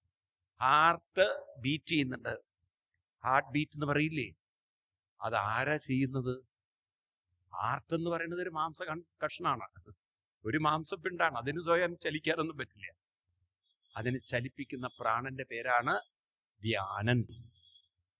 അത് കഴിഞ്ഞ് ഓക്സിജൻ ശരീരത്തിലൂടെ കടന്നു, അത് കാർബൺ ഡൈ ഓക്സൈഡായി മാറി. ഇനി അതിനിങ്ങോട്ട് പുറത്തേക്ക് തള്ളിയില്ലെങ്കിൽ ജീവിതം തീർന്നു. അപ്പൊ ആവശ്യമില്ലാത്ത ഈ കാർബൺ ഡൈ ഓക്സൈഡിനെ പുറത്തേക്ക് തള്ളണം. അപ്പൊ ഡയഫ്രം അങ്ങോട്ട് പൊക്കി ഈ കാർബൺ ഡൈ ഓക്സൈഡിനെ പുറത്തേക്ക് തള്ളുന്ന പ്രാണൻ, അതിന്റെ പേരാണ് ഉദാനൻ. ഇങ്ങനെ 5 പ്രാണന്മാര്. ഏതൊക്കെയാണ് പ്രാണൻ? പ്രാണൻ, ഏറ്റവും താഴെ അപാനൻ, സമാനൻ, ഹൃദയത്തിൽ വ്യാനൻ, ഉദാനൻ. ഇങ്ങനെ ഈ 5 പ്രാണന്മാര് ഇതിലിരിക്കുന്നത് കൊണ്ടാണ് ഞാനും നിങ്ങളിപ്പോ വർത്തമാനം പറയുന്നതും ഈ ശരീരം ചലിക്കുന്നതും. പ്രാണൻ പോയാൽ ഒരു ചലനം ഈ ശരീരത്തിൽ ഉണ്ടാവില്ല. ഉണ്ടാവൂ? എല്ലാം ശാന്തം, നിശ്ചലം. നിങ്ങൾ എപ്പോഴെങ്കിലും ചിന്തിച്ചിട്ടുണ്ടോ ഈ ശരീരത്തെ ചലിപ്പിക്കുന്നത് പ്രാണനാണെന്ന്? മനസ്സിലാക്കിയിട്ടുണ്ടോ? 74,000 നാഡികളിലൂടെ പ്രാണൻ ചലിക്കുന്നത് കൊണ്ടാണ് ഈ ശരീരം ഇന്ന് പ്രവർത്തിക്കുന്നത്. ഈ കൈ കൊണ്ടൊരു സാധനം എടുത്ത് പൊക്കുന്നു. ഇത് ഈ എല്ലും മാംസവും ഉള്ളത് കൊണ്ട് മാത്രമല്ല, ഇതിലെ നെർവസ് സിസ്റ്റത്തിന് എന്തെങ്കിലും കേടുപറ്റിയാൽ ഒരു കൈയും പൊങ്ങിയിട്ടില്ല എന്ന് വരെ. പാരലൈസ്, സ്ട്രോക്ക് വന്ന് പാരലൈസ് കേട്ടിട്ടില്ലേ? കയ്യും ഇല്ല, കാലും ഇല്ല, എങ്ങനെ കിടക്കും. അപ്പൊ നല്ല മസിലൊക്കെ ഉള്ള കൈകളായിരിക്കാം. പക്ഷെ പ്രാണൻ പ്രവർത്തിച്ചിട്ടില്ലെങ്കിൽ ഒരു അവയവത്തിനും ഒന്ന് ചലിക്കാൻ പോലും പറയൂ സാധ്യല്ല. നമ്മൾ അതൊന്നും മനസ്സിലാക്കിയിട്ടില്ല. മനസ്സിലായില്ലേ? ഇതൊന്നും മനസ്സിലാക്കാതെ ജീവിക്കുന്നത് കൊണ്ടാണ് ഇപ്പൊ നിങ്ങളൊക്കെ ചേർന്നിരിക്കേണ്ട ഗതികേടായത്. കാരണം പ്രാണചലനം ഒക്കെ താളം തെറ്റിച്ച് കളഞ്ഞു. പല നെർവസ് സിസ്റ്റങ്ങളും വീക്കാക്കി കളഞ്ഞു. അതുകൊണ്ട് നീ താഴെ ഇരുന്നാൽ നിങ്ങൾക്ക് പെയിൻ എടുക്കും, നിങ്ങൾക്ക് പൊങ്ങാൻ പറ്റില്ല. ഇതൊക്കെ ആരും പറഞ്ഞു തരുന്നില്ല നമുക്ക്. അതുകൊണ്ടാണ് ഇന്ന് ഒരുവിധം കുട്ടികളൊക്കെ നോക്കും നിങ്ങള്, ബാക്ക് പെയിൻ, പിന്നെ സ്പോണ്ടിലോസിസ് അടിക്കുന്നു, എന്തൊക്കെ. ഇപ്പൊ പലർക്കും ഉള്ളൊരു അസുഖമാണ്, നിങ്ങളൊക്കെ അനുഭവിക്കാൻ പോകുന്ന ഒരു അസുഖമാണ് വെർട്ടിഗോ എന്ന് പറയും. അതായത് ശരീരത്തെ ഉറപ്പിച്ച് നിർത്താൻ പറ്റില്ല, ഒരു കോൺഫിഡൻസിൽ നടക്കാൻ പറ്റില്ല. മനസ്സിലായില്ലേ? അപ്പൊ എവിടെയോ ശരീരവും മനസ്സും തമ്മിലുള്ള കോർഡിനേഷൻ വിട്ടുപോയി. ചിലർക്ക് കുറച്ചും കൂടി പ്രായമായി കഴിഞ്ഞാൽ ഈ യൂറിനൽ അതുപോലെ തന്നെ ഇതിലൊക്കെ ഉള്ള കൺട്രോൾ പോവും. അപ്പൊ ഇങ്ങനെ മൂത്രം പോയിക്കൊണ്ടിരിക്കും. കേട്ടിട്ടില്ലേ ഇങ്ങനെയൊക്കെയുള്ള കാര്യങ്ങൾ? അപ്പൊ ഇതൊക്കെ പ്രാണന്റെ പ്രവൃത്തിയാണ് വാസ്തവത്തില്. ആ പ്രാണനും മനസ്സും തമ്മിലുള്ള കോർഡിനേഷനിലാണ് നടക്കുന്നത്. പക്ഷെ എവിടെയോ നമ്മൾ ഇതൊക്കെ സുഖ ജീവിതത്തിൽ അങ്ങോട്ട് കൊണ്ടു നടന്നപ്പോൾ ഉള്ളിലുള്ള ഈ സിസ്റ്റങ്ങൾ തളരുന്നത് നമ്മളാരും അറിയുന്നില്ല. ഇപ്പോഴനുഭവിക്കുന്ന സുഖങ്ങളൊക്കെ പിന്നീടുള്ള ദുരിതങ്ങളാണെന്ന് നമ്മൾ അറിയുന്നില്ല. ഇന്ന് നമ്മൾ അനുഭവിക്കുന്ന സുഖങ്ങൾ നാളത്തെ നമ്മുടെ ദുരിതങ്ങളാണെന്ന് മറക്കരുത്. More the comfort, more the discomfort. അതിന് രക്ഷപ്പെടാൻ പറ്റില്ല. മനസ്സിലാവുണ്ടോ? എന്ന് വെച്ചിട്ട് ഇതൊക്കെ വേണ്ടെന്നല്ല. പക്ഷെ നമ്മൾ അല്പമൊക്കെ ഒരു പരിശീലനം കൊടുത്തിട്ടില്ലെങ്കിൽ ഇന്റേണലായിട്ടുള്ള കണക്ഷൻ പോയാൽ പിന്നെ നിങ്ങൾ ഇനി ഏത് മരുന്ന് കഴിച്ചിട്ടും, കാരണം പ്രാണശരീരത്തെ റിക്കവർ ചെയ്യാനുള്ള മരുന്നൊന്നും ഇന്ന് അവർക്ക് പറയൂ. നിങ്ങൾ നോക്കൂ, പാരലൈസ് ചെയ്ത ആളുകൾക്ക് എന്താ മരുന്ന്? ഫിസിയോതെറാപ്പിയാണ്. ആണോ? വേറെന്താ കൊടുക്കാനുള്ളത്? ഇപ്പൊ യൂറിനൊക്കെ കൺട്രോൾ പോയവർക്ക് ഒരു മരുന്നും ഇല്ല. ആകെ ഉള്ളത് കെട്ടി നടക്കുക തന്നെ, കൊച്ചു കുട്ടികളെ പോലെ, അല്ലേ? ആണോ? കാണുന്നില്ലേ? നിങ്ങൾ ചുറ്റും നോക്കൂ. നിങ്ങൾ ഞാൻ പറയുന്നത് ശരിയാണോ അല്ലേ എന്നുള്ളത്. ആണോ അല്ലയോ? വേറെന്താ ഒരു മരുന്നും ഈ കാലഘട്ടം വരെ കണ്ടുപിടിച്ചിട്ടില്ല. ഞാൻ പറയില്ലേ, മാനസികമായിട്ട് വിഷമമുള്ളവർക്ക് പാവം ഡോക്ടർ കൊടുക്കുന്നത് എപ്പിലെപ്സിക്കുള്ള മരുന്നാണ്. മനസ്സിലായില്ലേ? അല്ലാതെ അത് വേണ്ട ഇവർക്ക്. പാവത്തിന് ഇവർക്ക് ചെറിയൊരു അസുഖങ്ങൾ. എപ്പിലെപ്സി പറഞ്ഞാൽ എന്താണ്? ഈ ചിലവർക്കുണ്ടല്ലോ, ഈ പെട്ടെന്ന് അങ്ങോട്ട് വയലന്റ് ആയിട്ടൊക്കെ വീഴില്ലേ ചിലര്. അപസ്മാര രോഗത്തിന് കൊടുക്കുന്ന മരുന്ന്. അപസ്മാരം എന്ന് പറഞ്ഞാൽ എത്ര സിവിയർ ആണ് നോക്കൂ. അപസ്മാരം എന്ന് പറഞ്ഞാൽ കൺട്രോൾ പോയിക്കൊണ്ട് അങ്ങോട്ട് വീഴുകയാണ്, അല്ലേ? ഇങ്ങനെയൊക്കെ കടിച്ചും പിടിച്ചൊക്കെ ചിലര് ഭയങ്കര വയലന്റ് ആയി മാറും. കേട്ടില്ലേ അതൊക്കെ? ആ മരുന്നൊക്കെ എടുത്തിട്ടാണ് ഈ പാവം ചെറിയൊരു ഡിപ്രഷനുള്ള ഒരാൾക്ക് കൊടുക്കുന്നത്. പക്ഷെ ഡോക്ടർ പറയുന്നു ഇതല്ലാതെ വേറൊരു വഴി അവർക്കില്ലേ, വേറെന്തെങ്കിലും കണ്ടുപിടിക്കണ്ടേ. ഇന്ന് അതുകൊണ്ടാണ് മറ്റേ യൂറോപ്യൻ രാജ്യങ്ങളിലൊക്കെ ഭാരതത്തിന്റെ പ്രാണായാമത്തോടും മെഡിറ്റേഷനോടൊക്കെ അവർക്ക് വലിയൊരു താല്പര്യം വരുന്നത്. നമ്മുടെ ഇന്ത്യയിലാണ് ഇന്ത്യയിൽ എന്ന് പറഞ്ഞാൽ കേരളത്തിലാണ് ഇത്തിരി ഒരു മുഖം തിരിക്കല്. നിങ്ങൾ ബോംബെയിലും മറ്റുള്ള സ്ഥലങ്ങളിലൊക്കെ പോയി ഡോക്ടർമാര് തന്നെ ഇതിന്റെ ഒരു വലിയ ഒരു പ്രചാരകന്മാരാണ്. കാരണം അവർക്കറിയാം മെഡിറ്റേഷനൊക്കെ ചെയ്യുമ്പോൾ അതിലുണ്ടാകുന്ന വ്യത്യാസങ്ങൾ. ഞാൻ കഴിഞ്ഞ ദിവസം ബോംബെയിലായിരുന്നു എനിക്ക് പ്രോഗ്രാം. ഞാൻ താമസിച്ചത് അവിടെ ഒരു സീനിയർ ഡോക്ടേഴ്സിന്റെ വീട്ടിലാണ്. അപ്പൊ അവര് പറയണം അവരുടെ പേഷ്യന്റിൽ പോലും അവരിതൊക്കെ ചെയ്യുന്നുണ്ട് എന്ന്. മനസ്സിലായില്ലേ? അപ്പൊ അവരൊക്കെ ഇതിന്റെ ഒരു വലിയ ഒരു പ്രൊമോട്ടേഴ്സ് ആയിക്കൊണ്ടിരിക്കുകയാണ്. ആ സ്പിരിച്വാലിറ്റിയും ആൻഡ് ലൈഫും ഒക്കെ കൂടെ ഒരുമിച്ച് കൊണ്ടുപോകുക. അത് കേരളത്തിൽ ഇത്തിരി ഒരു കമ്മ്യൂണിസം വല്ലാതെ അങ്ങോട്ട് അതിപ്രസരം നടത്തിയപ്പോൾ ഹിന്ദു മതത്തോട് എന്തോ ഒരു താല്പര്യക്കുറവ്. എന്നാൽ ഹിന്ദു ആണെങ്കിൽ ഈ തൊഴുതുപോകൽ പ്രസ്ഥാനത്തിലും വിട്ടുപോയി. ഒരു അനുഷ്ഠാനമൊന്നും ആരും കൃത്യമായി പറഞ്ഞു തന്നില്ല. നിൽക്കട്ടെ. അപ്പൊ നമ്മളിപ്പോ എവിടെ എത്തി? പഞ്ചഭൂതാത്മകം ദേഹം നമ്മൾ എണ്ണിക്കൊണ്ടിരിക്കുകയാണ്. പഞ്ചഭൂതാത്മകം ദേഹം, 5 ജ്ഞാനേന്ദ്രിയങ്ങള്, 5 കർമ്മേന്ദ്രിയങ്ങള്, 5 പ്രാണൻ. ഇനി ഇത്രയും ഡെപ്തിൽ മനസ്സിനെ സെഗ്രിഗേറ്റ് ചെയ്ത് പഠിച്ചത് കപിലനായിരിക്കും. സിഗ്മണ്ട് ഫ്രോയിഡ് ആണ് ലോകത്തിലെ ഒരു സൈക്കോളജിയിൽ വലിയ കോൺട്രിബ്യൂഷൻ നടത്തിയത്. പിന്നെ തുടങ്ങി ഒരുപാട് ആൾക്കാരുണ്ട്. പക്ഷെ അതിൽ പൊതുവെ റെഫർ ചെയ്യ പുസ്തകം സിഗ്മണ്ട് ഫ്രോയിഡിന്റെയാണ്.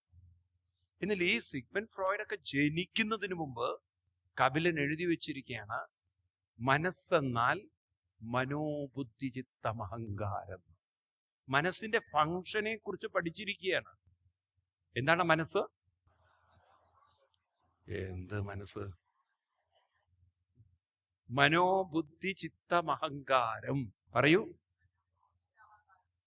ഇനി എന്താ മനസ്സെന്ന് പറയുന്നത്? വികാരമാണ് മനസ്സ്. വികാരങ്ങളുടെ കേന്ദ്രമാണ് മനസ്സ്. എന്താ വികാരങ്ങൾ? ഇമോഷൻസ്. നല്ലതും ചീത്തതുമായ വികാരങ്ങളൊക്കെ ഉണ്ടാവുന്ന ആ ഫാക്കൽറ്റിയുടെ പേരാണ് നമ്മൾ മനസ്സെന്ന്. മനസ്സിലായില്ലേ? അതുകൊണ്ടാണ് നമ്മൾ വികാരങ്ങള് ഒരാളുടെ വികാരങ്ങൾ കൂടുമ്പോൾ നമ്മൾ പറയും ആ മനസ്സത്ര ശരിയില്ല എന്ന്. അല്ലേ? എങ്ങനെയല്ലേ? പലതും ഗ്രഹിക്കാനുള്ള കഴിവിന്റെ പേരാണ്, ഗ്രാഹ്യശക്തിയാണ് ബുദ്ധി. പലതും മനസ്സിലാക്കിയെടുക്കാനുള്ള കഴിവിന്റെ പേരാണ് ഇപ്പൊ നിങ്ങൾ ഇവിടെ ഇരുന്ന് ഞാൻ പറയുന്നത് കേൾക്കുന്നതും നിങ്ങൾ റെസ്പോണ്ട് ചെയ്യുന്ന കേൾക്കുന്നതൊക്കെ നമ്മുടെ ബുദ്ധി കൊണ്ടാണ്. അപ്പൊ ബുദ്ധിയുടെ ജോലി പലതും ഗ്രഹിക്കുക, മനസ്സിലാക്കുക, ഓർത്തുവെക്കുക. ഇതൊക്കെ ബുദ്ധിയുടെ കഴിവാണ്. മറ്റതെല്ലാം ഇമോഷൻസ് ആണ്. സ്നേഹം, ഇഷ്ടം, പ്രിയം. ഒരു വശത്ത് അതെല്ലാം ഉണ്ട്, ദയ, കാരുണ്യം. വേറൊരു വശത്തോ വെറുക്കുക, അസൂയ, കൂട്ടുബുദ്ധി, പ്രാകുക, എല്ലാ നെഗറ്റീവും ഉണ്ട് വേറൊരു ഭാഗത്ത്.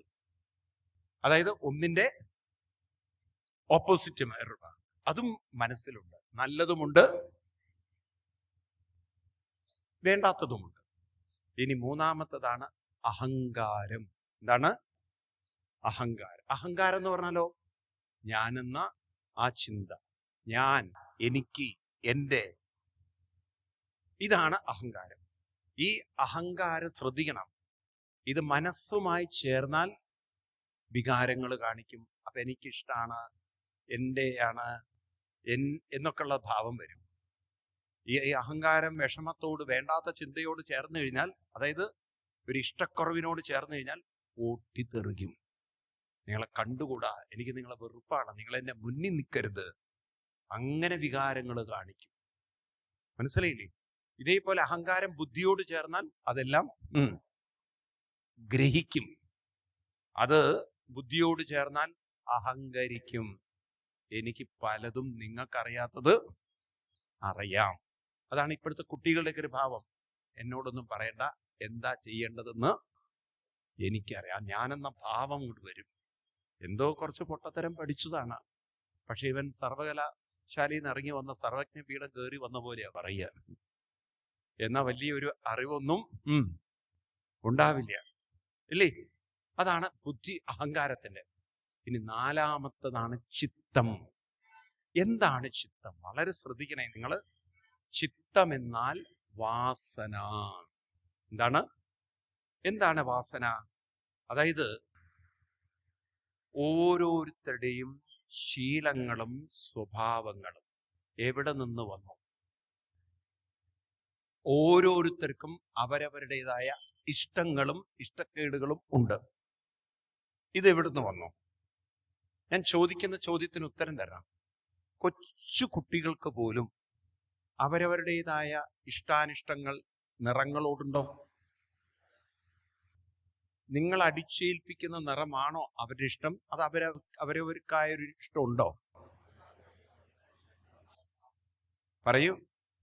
ഭക്ഷണത്തോടുള്ള രുചികളൊക്കെ നിങ്ങൾ അടിച്ചേൽപ്പിക്കുന്നതാണോ അവരൊരു രുചി? അതോ അവർക്ക് അവരവരുടേതായ ഇഷ്ടങ്ങളുണ്ടോ? പറയൂ. അവരവരുടെ. ആളുകളോടുള്ള ഇടപഴകൽ, നിങ്ങളിപ്പോൾ എത്ര അവരെ മിങ്കിൾ ചെയ്യാൻ ശ്രമിച്ചാലും ചിലർ വളരെ റിസർവ്ഡ് ആണ്. ഈ സ്വഭാവങ്ങളൊക്കെ അവരവരുടേത് തന്നെയാണോ അതോ നിങ്ങൾ പരിശീലിപ്പിച്ചതായിരിക്കുമോ? പറയൂ. അവരവരുടേത്. ഇങ്ങനെ നമ്മൾ നോക്കിക്കഴിഞ്ഞാൽ പലതും അവരവരുടെ ഒരു ശീലങ്ങളും സ്വഭാവങ്ങളും സംസ്കാരങ്ങളും ഉണ്ട്. ഇതിന്റെ പേരാണ് ചിത്തം. ഇതെവിടുന്ന് വന്നു? ഇതാണ് നമ്മൾ ഒരു ശരീരത്തിൽ നിന്നും മറ്റൊരു ശരീരത്തിലേക്ക് കൊണ്ടുപോകുന്നത്. ഒരു പൂവിലിരിക്കുന്ന തേനീച്ചയോ പൂമ്പാറ്റയോ അവിടെ നിന്നും പറന്ന് പോകുമ്പോൾ ഒരു പൂമ്പൊടിയുമായിട്ടാണ് പോകുന്നത്. ഇതുപോലെ നമ്മൾ ഒരു ശരീരത്തിൽ നിന്നും മറ്റൊരു ശരീരത്തിലേക്ക് പോകുമ്പോൾ ഈ ഉള്ളിലുള്ള മനോബുദ്ധി, ചിത്തം, അഹങ്കാരത്തെയും കൊണ്ടാണ് നമ്മൾ പറയൂ പോകുന്നത്. മനസ്സിന് മരണമില്ല. കാരണം ഊർജത്തെ നശിപ്പിക്കാൻ സാധ്യമല്ല. neither energy can be created nor it can be destroyed. ഞാൻ ചോദിക്കട്ടെ, കപിലൻ തരുന്ന രണ്ട് ഗംഭീരമായ സാധനം ഇന്ന് ഫിസിക്സിന് പോലും ചോദ്യം ചെയ്യാൻ പറ്റുക. നിങ്ങൾക്ക് താല്പര്യമുണ്ടോ പഠിക്കാൻ? താല്പര്യമുണ്ടോ? ഭഗവത്ഗീത എടുക്കുക. കാരണം ഭാഗവതം എടുത്ത് ഡീറ്റെയിൽ ആയിട്ട് പഠിക്കുന്നേക്കാളും പെട്ടെന്ന് മനസ്സിലാവുക ഭഗവത്ഗീത. കാരണം കൃഷ്ണൻ ഗീതയിൽ നിന്നാണ്, ഈ കപിലിൽ നിന്നാണ് ഇതൊക്കെ എടുത്തിരിക്കുന്നത്. നിങ്ങൾ 2-ാം അധ്യായത്തിലെ 28-ാം ശ്ലോകം എടുക്കുക. ഗീതയില് ഒന്ന് ശ്രദ്ധിച്ചു നോക്കൂ. നമുക്ക് വലിയ ബഹുമാനം തോന്നും ഈ കപില ഭഗവാനോട്. 2-ാം അധ്യായത്തിലെ 28-ാം ശ്ലോകം. അവ്യക്താദീനി ഭൂതാനി വ്യക്തമധ്യാനി ഭാരത അവ്യക്ത നിധനാന്യേവ തത്ര കാ പരിദേവന. ഈ ശ്ലോകമൊക്കെ ഒന്ന് പഠിച്ചു വയ്ക്കുന്നത് നല്ലതാണ്. കണ്ടുവോ ശ്ലോകം? ഞാൻ നിങ്ങളോട് പറഞ്ഞു, ഗീതാ പുസ്തകം കയ്യിൽ വെക്കണം, വായും പൊളിച്ച് ഇവിടെ ഇരുന്നാൽ ഈച്ച കയറുകയുള്ളൂ. മനസ്സിലായില്ല? എൻ്റെ മുഖത്ത് നോക്കിയിട്ട് വായ പൊളിച്ചിരുന്നിട്ട് എന്താ കാര്യം? ഇവിടെയാണെങ്കിൽ ഈച്ചയില്ല, അതാ കഷ്ടം. അപ്പൊ അതുകൊണ്ട് വെറുതെ ഇരുന്ന് പഠിക്കൂ. നിങ്ങൾ വല്ലതൊക്കെ പഠിക്കൂ. ആരെങ്കിലുമൊക്കെ പറഞ്ഞു തരുമ്പോൾ കേട്ട് പഠിക്കണ്ടേ? സർവജ്ഞരെ പോലെ ഇരിക്കരുത്. നമുക്ക് പലതിനെക്കുറിച്ച് അറിവില്ല. നമ്മൾ മനസ്സിലാക്കിയാലേ നിങ്ങൾക്ക് നിങ്ങളുടെ ജീവിതത്തെക്കുറിച്ച് വ്യക്തതയുണ്ടാവുള്ളൂ. അല്ലാതെ എനിക്ക് വേണ്ടിയിട്ട് കേൾക്കുകയല്ല. ഞാൻ പറഞ്ഞു തരുമ്പോൾ നിങ്ങൾ ഇതൊരു don't take it for granted. മനസ്സിലായില്ലേ? അങ്ങനെയാണ് പലരും ഇവിടെ ഇരിക്കുന്നത്. സർവജ്ഞരായിട്ട് ഇരിക്കരുത്. നമ്മൾ പുസ്തകം വാങ്ങിച്ച് പഠിക്കണം, മനസ്സിലാക്കണം. കാരണം നിങ്ങൾക്ക് അറിവുണ്ടെങ്കിലേ നിങ്ങളുടെ യാത്ര സുഗമമാവുള്ളൂ. മുന്നോട്ടുള്ള യാത്രയ്ക്കുള്ള കാര്യമാണ് പറഞ്ഞു തരുന്നത്. അപ്പൊ നിങ്ങൾക്ക് ആ ക്ലാരിറ്റി ഉണ്ടാവണം. അല്ല ഇവിടുന്ന് പ്രഭാഷണം കേട്ടോണ്ട് നിങ്ങൾക്ക് എന്ത് ഗുണം? കാരണം നമ്മൾ എന്ത് കേട്ടാലും അടുത്ത നിമിഷം അത് ആ ചായയുടെ സമയത്തുണ്ടല്ലോ, അതിലിത്തിരി പഞ്ചസാര കൂടി എനിക്ക് ഷുഗറാന്ന് ഇവർക്ക് അറിയില്ലേ എന്ന് ഇതുവരെ പറഞ്ഞു നോക്കാം, അതോടുകൂടി പോവുകയും ചെയ്തു. മനസ്സിലായില്ലേ? അത്രയേ ഉള്ളൂ. കാരണം ഇത് അങ്ങനെയൊന്നും തലയിൽ അങ്ങോട്ട് നിൽക്കില്ല ഈ സാധനം. നിങ്ങൾ വിചാരിക്കരുത് അഹങ്കാരത്തിൽ അന്ന് എനിക്ക് പ്രശ്നം, ഞാൻ മറക്കില്ല. മറന്നുപോവും. എന്നാൽ നിങ്ങൾ പുസ്തകത്തിൽ അത് നോട്ട് ചെയ്തൊന്ന് വെച്ചാൽ അറ്റ്ലീസ്റ്റ് അതെങ്കിലും ഒരു ഓർമ്മയുണ്ട്, ഇങ്ങനെ ഒരു ശ്ലോകമുണ്ട്. അപ്പൊ നിങ്ങൾക്ക് പറയുമ്പോൾ അതിന്റെ അർത്ഥം മനസ്സിലാവും. ഗീത പഠിക്കണം, ഗീത വാങ്ങിക്കണം, ഗീത കയ്യിൽ വെക്കണം. ഗീത ഇല്ലാത്തൊരു വീടും നമ്മുടെ ഹിന്ദുക്കളുടെ വീടുകളിൽ ഉണ്ടാവരുത്. ഗീത പഠിക്കുന്ന വീട്ടിലെല്ലാം ശ്രീദേവി വന്നു വിളങ്ങിക്കാണാം എന്നാണ്. മനസ്സിലായില്ലേ? ഗീത പഠിക്കുന്ന വീട്ടിലെല്ലാം. അപ്പൊ ഗീത പഠിക്കാത്ത വീട്ടിലോ മൂദേവി വന്നു വാഴും. ശ്രീദേവിയുടെ ഓപ്പോസിറ്റ് ആണ് ആര്? ഗീത ഇല്ലാത്തവരിപ്പോ എത്ര പേരുണ്ട്? കയ്യില് ഗീത ഇല്ലാത്തവർ എത്ര പേരുണ്ട്? ആരും ഇല്ലപ്പോ ഇവിടെ. എല്ലാം ശ്രീദേവിമാരായിട്ട് ഇരിക്കുകയാണ്. കുറെ മൂദേവിമാരുണ്ട്. നിങ്ങൾ എന്റെ കണ്ണ് പൊടിയിടൊന്നും വേണ്ട, എനിക്ക് ഇവിടുന്ന് കാണാൻ പറ്റും. അപ്പൊ അതുകൊണ്ട് ഗീത ഇല്ലാത്തവരൊക്കെ ഇപ്പൊ ആരാണ്?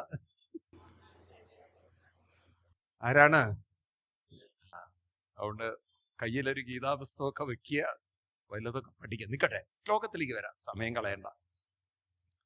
അവ്യക്താധീനി ഭൂതാനി വ്യക്തമധ്യാനി ഭാരത് അവ്യക്ത നിധനാന്യേവ തത്ര കാ പരിദേവന. ഇതാണ് ശ്ലോകം. വളരെ ശ്രദ്ധിക്കണേ. ആദി അവ്യക്തം, അവ്യക്താദി, അവ്യക്താദീനി, അവ്യക്ത ആദി. ആദി എന്നുള്ളത് അവിടെ സെപ്പറേറ്റ് ചെയ്യണം.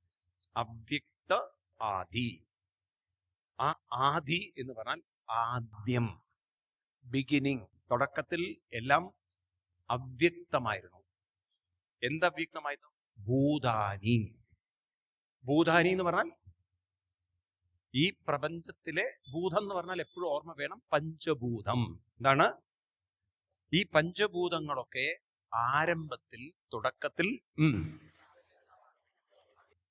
അവ്യക്തം. ഞാൻ കഴിഞ്ഞ ദിവസം നിങ്ങളോട് പറഞ്ഞു, അവ്യക്തം എന്ന വാക്ക് പറയുമ്പോഴൊക്കെ സൂക്ഷ്മം എന്നർത്ഥം എടുക്കണം. അവ്യക്തം എന്ന് പറഞ്ഞാൽ ഇല്ലാത്തതെന്ന് പറഞ്ഞില്ല, ഇല്ലാത്തത് എന്നല്ല അർത്ഥം. വ്യക്തമല്ലാത്തത് എന്ന് പറഞ്ഞാൽ ഇല്ലാത്തത് എന്നാണോ? മനസ്സിലാക്കണം. വ്യക്തമല്ലാത്തത് എന്ന് പറഞ്ഞാൽ കണ്ണുകൊണ്ട് നമുക്ക് കാണാൻ പറ്റാത്ത. അപ്പൊ അതിനർത്ഥം എന്തെടുക്കണം? അത്യന്തം സൂക്ഷ്മമാണ്. അങ്ങനെയല്ലേ അർത്ഥം വരുള്ളൂ? ആണോ? അല്ലെങ്കിൽ പറയേണ്ടിയിരുന്നു മുമ്പ് ഇതൊന്നും ഇല്ലാത്തതെന്നുള്ളൊരു വാക്ക് ഉപയോഗിച്ചില്ല. അവ്യക്തം എന്നാ പറഞ്ഞത്. ഇത് കപിലന്റെ വാക്കുകളാണ്. പിന്നെന്തായി? മദ്യാനി വ്യക്തം. മദ്യം എന്ന് പറഞ്ഞാൽ പിന്നീട്. ഇതെല്ലാം പിന്നീട് വ്യക്തമായി എന്ന് വെച്ചാൽ പ്രകടമായി, മാനിഫെസ്റ്റ് ചെയ്തു, എവല്യൂഷനിലൂടെ പരിണമിച്ചു വന്നു. ഇനി അവസാനം എങ്ങോട്ടാ ഇതൊക്കെ പോകുന്നത്? അവ്യക്തനിധനാന്യേവ എന്ന് പറഞ്ഞാൽ എവിടേക്കാ തിരിച്ചു പോകുന്നത്? നിധനം എന്ന് പറഞ്ഞാൽ വീണ്ടും അത് അവസാനം എത്തിച്ചേരുന്നതും അവ്യക്തതയിലേക്കാണ്. അപ്പൊ അവ്യക്തത്തിൽ നിന്ന് വന്നു വ്യക്തമായി, വീണ്ടും അവർക്ക് പറയൂ നിങ്ങള് അവ്യക്തം. ഇതന്നെ ഒരു ക്ലാസ് ആണ് ശരിക്കും. ഇതൊരു ഫിസിക്സ് ആണ് ഈ പഠിപ്പിക്കുന്നത്. അപ്പൊ നോക്കൂ, ആദ്യം 2 കാര്യങ്ങൾ നമുക്ക് കപിലനോട് ബഹുമാനം തോന്നും. ഒന്ന്, ഇന്നത്തെ സയൻസ്, ഐൻസ്റ്റീനിയൻ ഫിസിക്സ്.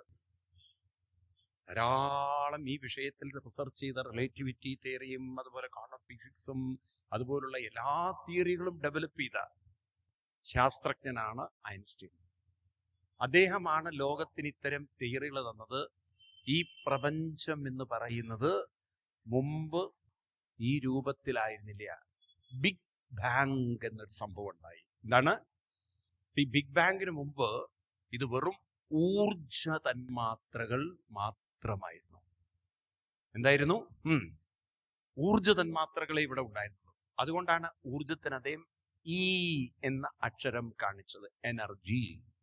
കുട്ടികൾ ഫിസിക്സ് പഠിക്കുമ്പോൾ ഒരു ഇക്വേഷൻ പഠിക്കുന്നത് ഒരു E is equal to mc². അതായത് പ്രപഞ്ചത്തിനെ കുറിച്ചുള്ള ഐൻസ്റ്റീന്റെ ഏറ്റവും ചെറിയൊരു നിർവചനമാണ്. അപ്പൊ പ്രപഞ്ചം മുമ്പ് ഏത് രൂപത്തിലായിരുന്നു? ഊർജരൂപം. ഊർജത്തെ ഇതുവരെ കണ്ണുകൊണ്ട് ആരും പറയൂ കണ്ണുകൊണ്ട് കണ്ടില്ല. സൂക്ഷ്മമായിരുന്നു. കപിലൻ എന്താ പറഞ്ഞത്? ഈ പ്രപഞ്ചം മുമ്പ് സൂക്ഷ്മമായിരുന്നു. ഐൻസ്റ്റീൻ പിൽക്കാലത്ത് കണ്ടെത്തിയതും കപിലൻ പറഞ്ഞതും ഒന്ന് തന്നെയാണോ? കൂടെ വന്നില്ല. ആണോ അല്ലയോ? മദ്യാനി വ്യക്തം. പിന്നീട് ഇതെല്ലാം വ്യക്തമായി.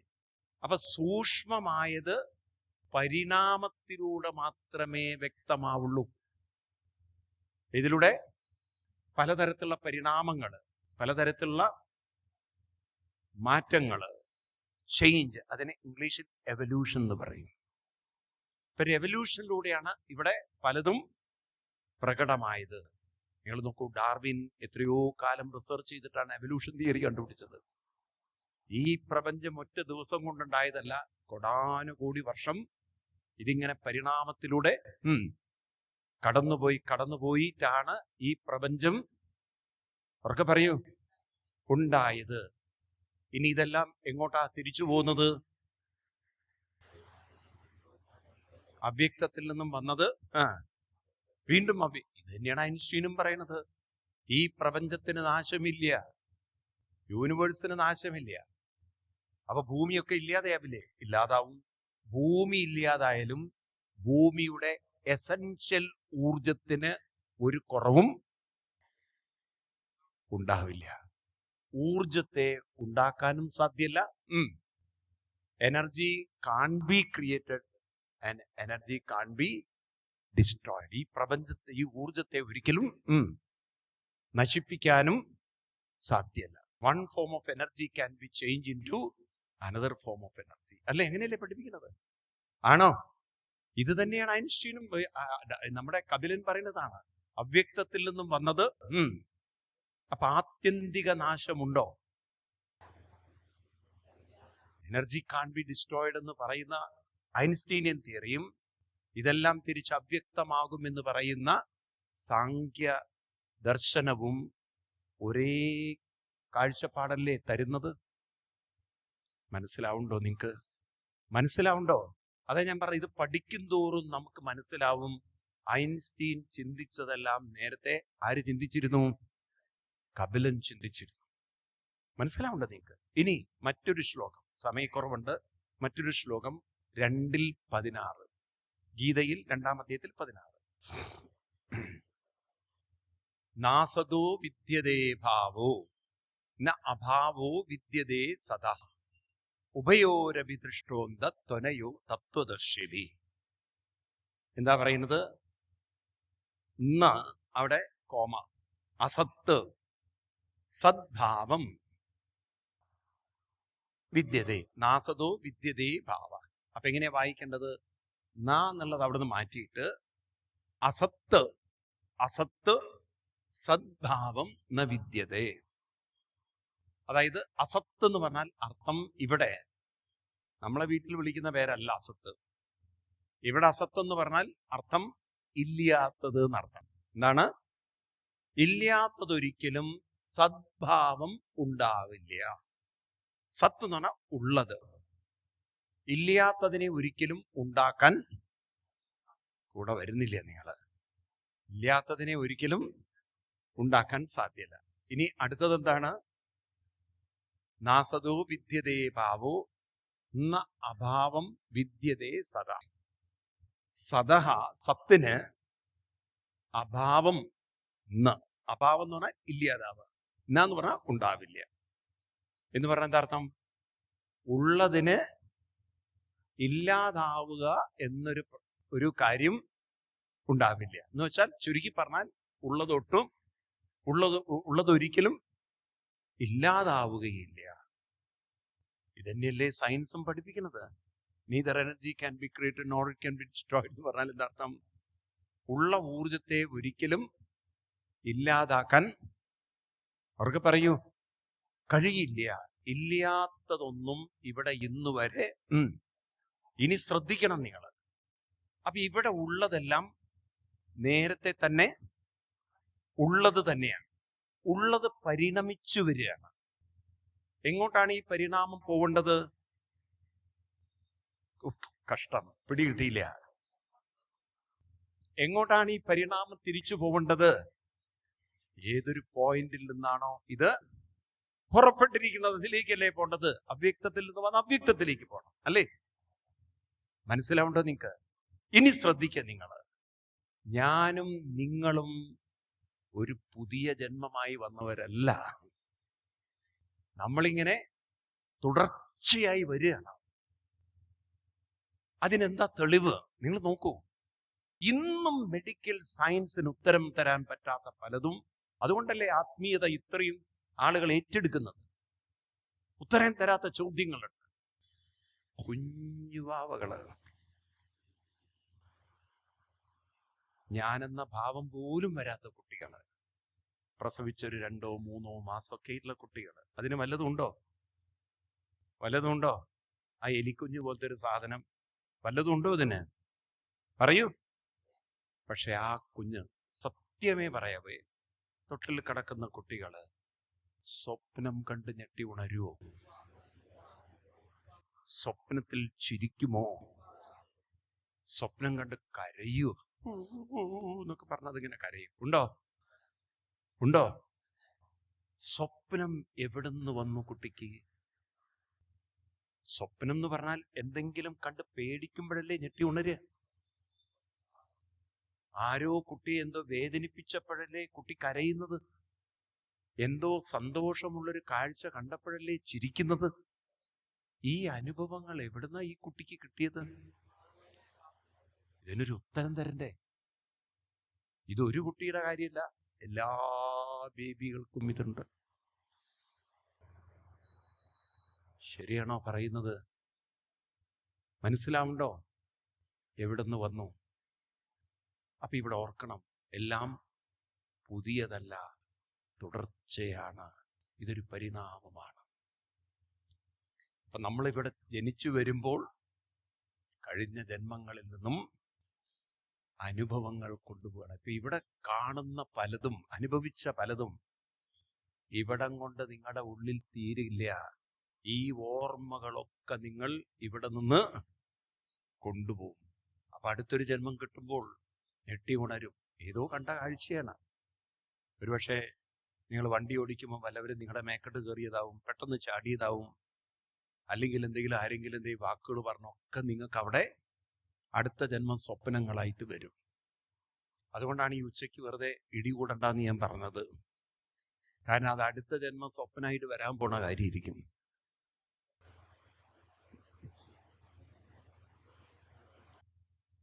ചില കുട്ടികൾ സ്വപ്നത്തിൽ ചവിട്ടും, കയ്യും കാലൊക്കെ ഇങ്ങനെ. അപ്പൊ എന്താ വെച്ചാൽ ക്യൂല് കയറാൻ പറ്റാത്തവരായിരിക്കും.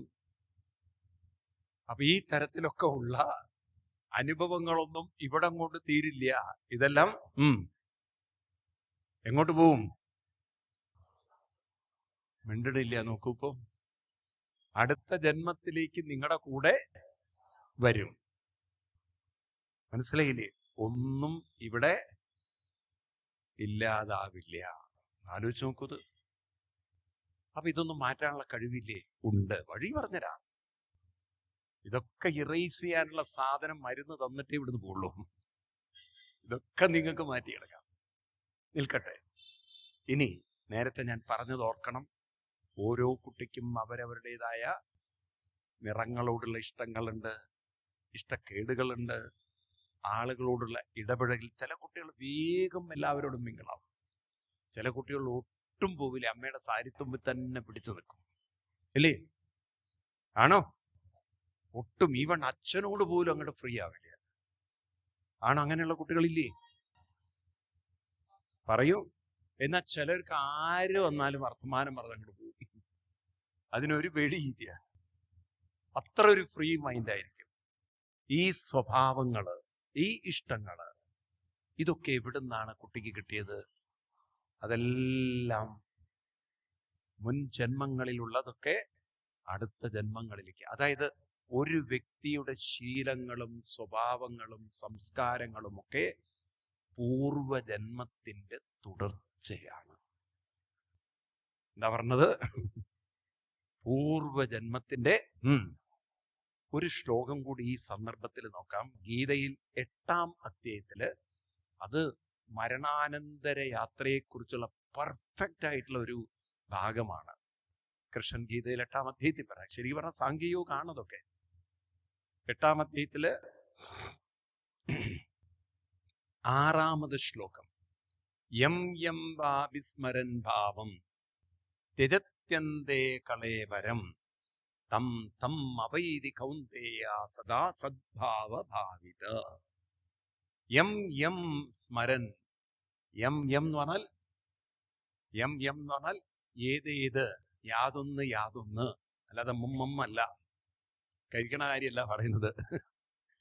ഏതേത് സംസ്കാരങ്ങൾ, സ്വഭാവങ്ങൾ, ശീലങ്ങൾ നിങ്ങൾ കൊണ്ട് നടക്കുന്നുണ്ടോ അല്ലെങ്കിൽ വാർത്തെടുക്കുന്നുണ്ടോ? ഇപ്പൊ നിങ്ങളുടെ സ്വഭാവങ്ങളൊക്കെ, നിങ്ങൾക്ക് നിങ്ങളുടെ സ്വഭാവം ഇഷ്ടമാണോ? നിങ്ങളുടെ സ്വന്തം സ്വഭാവത്തോട് നിങ്ങൾക്ക് ഇഷ്ടമുണ്ടോ? കുഴപ്പമില്ല. നിങ്ങൾ തന്നെ നിങ്ങളുടെ സ്വഭാവത്തെ ഒന്ന് നോക്കിക്കാണുകയാണെങ്കിൽ നല്ലതാണോ മോശമാണോ?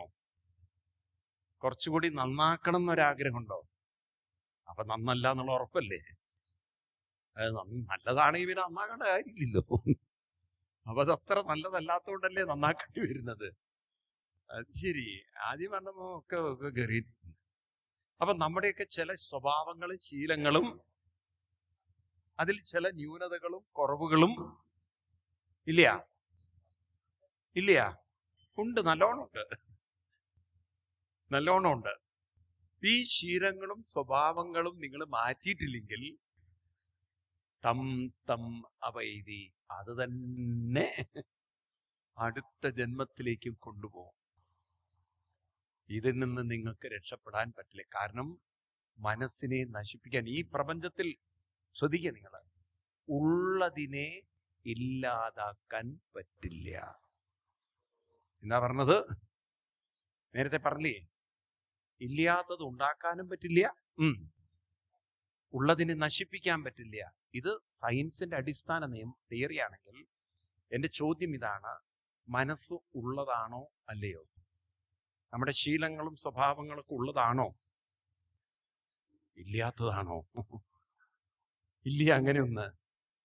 ശീലങ്ങളും സ്വഭാവങ്ങളും ഉള്ളതാണ്, അതിന് നശിപ്പിക്കാൻ സാധ്യത. പക്ഷെ അതിനെന്ത് ചെയ്യാൻ പറ്റും? One form of energy can be change into, അതിൽ മാറ്റം വരുത്താൻ പറ്റും. അപ്പൊ അതിൽ മാറ്റം വരുത്തുന്ന അധ്യാത്മയോഗം, ആത്മീയ നിഷ്ഠ ആവശ്യമാണോ? പറയൂ. അപ്പൊ എന്തിനാ ആത്മീയ നിഷ്ഠ?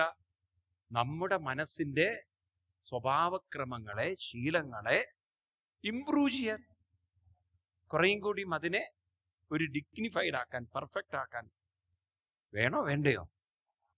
മനസ്സിലാവുണ്ട്. ഇതൊരു സയൻസാണ് ഈ പറയുന്നതൊക്കെ. അതെ ഞാൻ പറഞ്ഞത്, അല്പം ഒരു ഫിസിക്സും ഇതും ചേർത്ത് വായിക്കുകയാണെങ്കിൽ നമ്മുടെ ഋഷിവര്യന്മാര് ഇന്നത്തെ ഫിസിക്സ് പഠിപ്പിക്കുന്ന തിയറികളെല്ലാം നേരത്തെ തന്നെ മനസ്സിലാക്കി പറഞ്ഞു തന്നവരാണ്. മനസ്സിലാവുണ്ടല്ലോ. ഒരു വ്യത്യാസമേ ഉള്ളൂ. ഐൻസ്റ്റീൻ പ്രപഞ്ചത്തെക്കുറിച്ച് പഠിച്ചു, ഭാരതീയ ഋഷിവര്യന്മാര് ജീവിതത്തെക്കുറിച്ച് പഠിച്ചു. മനസ്സിലാവുണ്ടല്ലോ. ഒരാൾ ജീവിതത്തെ ഡീൽ ചെയ്യുന്നു, ഐൻസ്റ്റീൻ പ്രപഞ്ചത്തെ ഡീൽ ചെയ്യുന്നു. പക്ഷേ അതിൻ്റെ എല്ലാം ആത്യന്തികമായ സത്യം, സത്ത, പ്രിൻസിപ്പിൾ എല്ലാറ്റിലും ഒന്ന് തന്നെയാണ്. ക്ലിയർ ആണോ? നിൽക്കട്ടെ. ഇനി ശ്രദ്ധിക്കുക, ഈ മനസ്സ് എവിടെയാണ് പ്രവർത്തിക്കുന്നത്? ഇന്നും മെഡിക്കൽ സയൻസിന് ഉത്തരം കിട്ടാത്തൊരു ചോദ്യമാണ്. എവിടെയാണ് മനസ്സ് പ്രവർത്തിക്കുന്നത്? മനസ്സിന്റെ പ്രവർത്തനം എവിടെയാണ്? മനസ്സ് എവിടെയാണ് നിൽക്കുന്നത്? ഈ ബോഡിയിൽ എവിടെയാണ്? പാവം അവിടെ തെറ്റിദ്ധരിച്ചതെന്ന് അറിയോ? ആദ്യകാലത്ത്, ഇപ്പം മെഡിക്കൽ സയൻസ് മാറിയതെന്ന്, ഒരു കാലത്ത് അവർ ബ്രെയിൻ എന്നാ പറഞ്ഞത്. മനസ്സെവിടെയാണ്? ഇപ്പൊ അവര് പറയണു ബ്രെയിനിലല്ല, ഇപ്പോഴത് ശരീരത്തിൽ എല്ലായിടത്തും വ്യാപിച്ചിരിക്കുന്നു മനസ്സ് എന്നാണ്. നമ്മുടെ കാലിന് ചെറിയൊരു വേദന വന്നാൽ വേദന കാലിനറ്റത്ത് തന്നെയാ തോന്നുന്നത്, അല്ലേ? ആണോ? ഇവിടെ മരവിപ്പിച്ചു കഴിഞ്ഞാൽ നമുക്ക് വേദനയില്ല. ഇപ്പം നമുക്ക് അങ്ങനെയൊക്കെയാണല്ലോ അനസ്തീഷ്യയൊക്കെ തരുന്നത്. ലോക്കൽ അനസ്തീഷ്യ പറയില്ലേ? കാലിനൊരു ഓപ്പറേഷൻ വേണമെങ്കിൽ ഇപ്പം തന്നെ സിസേറിയനൊക്കെ മാറിയില്ലേ? പണ്ടൊക്കെ കംപ്ലീറ്റ് ബോധം കെടുത്തി ഓപ്പറേഷൻ കഴിച്ചിടത്തൊക്കെ ഇപ്പം വയറിന്റെ ഈ താഴെ ഭാഗം കൊണ്ട് മരവിപ്പിക്കും, ഇവിടുന്ന് ബോധം ഉണ്ടാവും. ഇല്ലേ? ഇപ്പൊ അങ്ങനെയല്ലേ? ആണോ അല്ലയോ? ഇപ്പൊ കംപ്ലീറ്റ് ഫുൾ അനസ്തീഷ്യ കൊടുത്തോ കീറോ? ഇല്ല. ഈവൻ പല്ലിനൊക്കെ വലിയ അസുഖങ്ങളൊക്കെ വന്നു കഴിഞ്ഞാൽ ഒരു പല്ലിന്റെ ഭാഗത്ത് അവിടെ ഇവിടെയൊക്കെ 3-4 ഇഞ്ചക്ഷൻ ചെയ്ത് മരവിപ്പിക്കും, അല്ലേ? നിങ്ങൾക്ക് ആ ഭാഗം തൊട്ടാ പോലും അറിയില്ല. അപ്പൊ മനസ്സിന്റെ പ്രവർത്തനം അവിടെ വരുന്നില്ല. മനസ്സിന്റെ പ്രവർത്തനം അവിടെ വരുന്നില്ല. അപ്പൊ മനസ്സ് ഇവിടെയൊക്കെ വ്യാപിച്ച് കിടക്കുന്നുണ്ടല്ലോ. മനസ്സിലാവുണ്ടോ നിങ്ങൾക്ക്? അപ്പൊ മനസ്സ് ബ്രെയിനകത്താണെന്നുള്ള ആ കാഴ്ചപ്പാട് വിട്ടു. ഇപ്പൊ ഭാരതീയ ഋഷിവര്യന്മാർ പണ്ടേ പറഞ്ഞിരിക്കുന്നു, മനസ്സ് എവിടെ നിൽക്കുന്നത്? പ്രാണാപാനനോട് ചേർന്ന് കിടക്കുകയാണ്. പ്രാണനോട് ചേർന്ന് കിടക്കാൻ, പ്രാണാപാനനോട് ചേർന്ന് കിടക്കണു പറഞ്ഞാൽ മനസ്സങ്ങനെ ശരീരത്തിലുടനീളം പ്രാണശരീരത്തിൽ കിടക്കുന്നു. മനസ്സ് ആരിൽ? പ്രാണനോട് ചേർന്ന് കിടക്കുന്നു. ഇതെങ്ങനെ മനസ്സിലായി പ്രാണനോട് ചേർന്ന് കിടക്കുന്നു എന്ന്? പ്രാണപ്രവർത്തനം വിട്ടുപോയാൽ മനസ്സും പോയി. ഈ മരണം എന്ന് പറയുന്നത് വാസ്തവത്തിൽ, ഈ മരണം എന്ന വാക്ക് വളരെ സൂക്ഷിച്ച് ഉപയോഗിക്കണം. കാരണം ഈ ഡെത്ത് എന്ന വാക്ക് നമ്മുടെ അല്ല, പാശ്ചാത്യരാണ് ഈ ഡെത്ത്, മരണം എന്നുള്ള വാക്ക്. നമുക്ക് മരണമല്ല ഉള്ളത്, നമുക്കുള്ളത് വേർപാടാണ്. ആ വാക്ക് അങ്ങനെയാണ്. പണ്ട് കാലത്ത് നമ്മുടെ പൂർവികർ അതാ ഉപയോഗിച്ചിരുന്നത്. പഴയ കാർണവന്മാരുടെയൊക്കെ ഭാഷ, മുത്തശ്ശന്മാരും മുത്തശ്ശിമാരൊക്കെ ഉപയോഗിച്ച ഭാഷ, അവൻ നമ്മളെ വേർപെട്ടു പോയിട്ടോ എന്നാണ്. വേർപ്പെടാനാണ്. അങ്ങനെയല്ലേ ഒരു ഭാഷ? കേട്ടിട്ടുണ്ടോ നിങ്ങള്? ഈ മരണം എന്നൊക്കെ പിന്നീടാണ്. ഇപ്പോഴൊക്കെ മരണമായി മാറി. മരണവും വേർപാടും വ്യത്യാസമുണ്ട്. അത് വ്യത്യാസമുണ്ട് ആ ഭാഷ. മരണം എന്ന് പറഞ്ഞാൽ ആ വ്യക്തി എവിടെ പോയൊരു പിടിയില്ല. വേർപിരിയ എന്ന് പറഞ്ഞാൽ സ്ഥൂല ശരീരത്തിൽ നിന്നും സൂക്ഷ്മ ശരീരം, അതായത് പ്രാണനും മനസ്സും ചേർന്ന ജീവൻ. ആരാ ജീവൻ? പ്രാണനും മനസ്സും ചേർന്ന കൂട്ടിനെയാണ് ജീവൻ. ആ ജീവൻ ശരീരത്തിൽ നിന്നും വേർപിരിഞ്ഞു. നോക്കണം, സയൻസ് ഈ വേർപിരിഞ്ഞ മനസ്സിന് എന്തില്ല? കൂടെ വരണം നിങ്ങള്. നേരത്തെ പറഞ്ഞില്ലേ, മനസ്സിന് എന്തില്ല? നാശമില്ല. അപ്പൊ നാശമില്ലാതെ ഈ വേർപിരിഞ്ഞ മനസ്സെന്ത് ചെയ്യും? പരിണാമം. മറക്കരുത്, അവ്യക്തമായി സൂക്ഷ്മമായി വേർപിരിഞ്ഞാൽ എന്തായി? കൂടെ വരണം. സൂക്ഷ്മമായി. സൂക്ഷ്മമായത് വീണ്ടും എന്താവും? വ്യക്തം. അവ്യക്തമായത് വീണ്ടും മറ്റൊരു ശരീരം എടുക്കും. മനസ്സിലാവുണ്ടോ നിങ്ങൾക്ക്? ഈ ഒരു വ്യക്തത ഭാരതീയർക്കുണ്ടായിരുന്നു. ആരും മരിച്ചില്ലാതാവുകയല്ല, ആരും മരിച്ചു പോവുകയല്ല. ഒരു ശരീരം വിട്ട് മറ്റൊരു ശരീരം. പുനരപി ജനനം പുനരപി മരണം പുനരപി ജനനീ ജഠരേ ശയനം ഇഹ സംസാരേ ബഹുദുസ്താരേ കൃപയാ പാരേ പാഹി മുരാരേ ഭജ ഗോവിന്ദം ഭജ ഗോവിന്ദം ഗോവിന്ദം ഭജ മൂഢമതേ പുനരഭിജനനം. അങ്ങനെ ഒരു ശരീരത്തിൽ നിന്നും മറ്റൊരു ശരീരത്തിലേക്ക്. വളരെ ശ്രദ്ധിക്കുക. ഇവിടെ ജനിച്ചു വരുന്ന ഒരു കുട്ടിക്ക് സ്വപ്നങ്ങളുണ്ട്, ഇഷ്ടാനിഷ്ടങ്ങളുണ്ടെങ്കിൽ ആരും സ്വർഗത്തിലും നരകത്തിലും പോയിട്ടില്ല. അപ്പൊ ഇവിടുന്ന് വിട്ടിട്ട് ഒരു സ്വർഗവും ഇല്ല, ഒരു നരകവും ഇല്ല. പുനരഭിജനനം പുനരഭിമരണം പുനരഭിജനനീ ജഠരേ ശയനം. എന്തൊരു വ്യക്തതയാണ് ഭാരതീയ ഋഷിവര്യന്മാർക്ക്. എനിക്കൊരു അത്ഭുതം തോന്നിയത്, അമേരിക്കയിലെ ഒരു വളരെ പ്രസിദ്ധനായ സൈക്യാട്രിസ്റ്റ്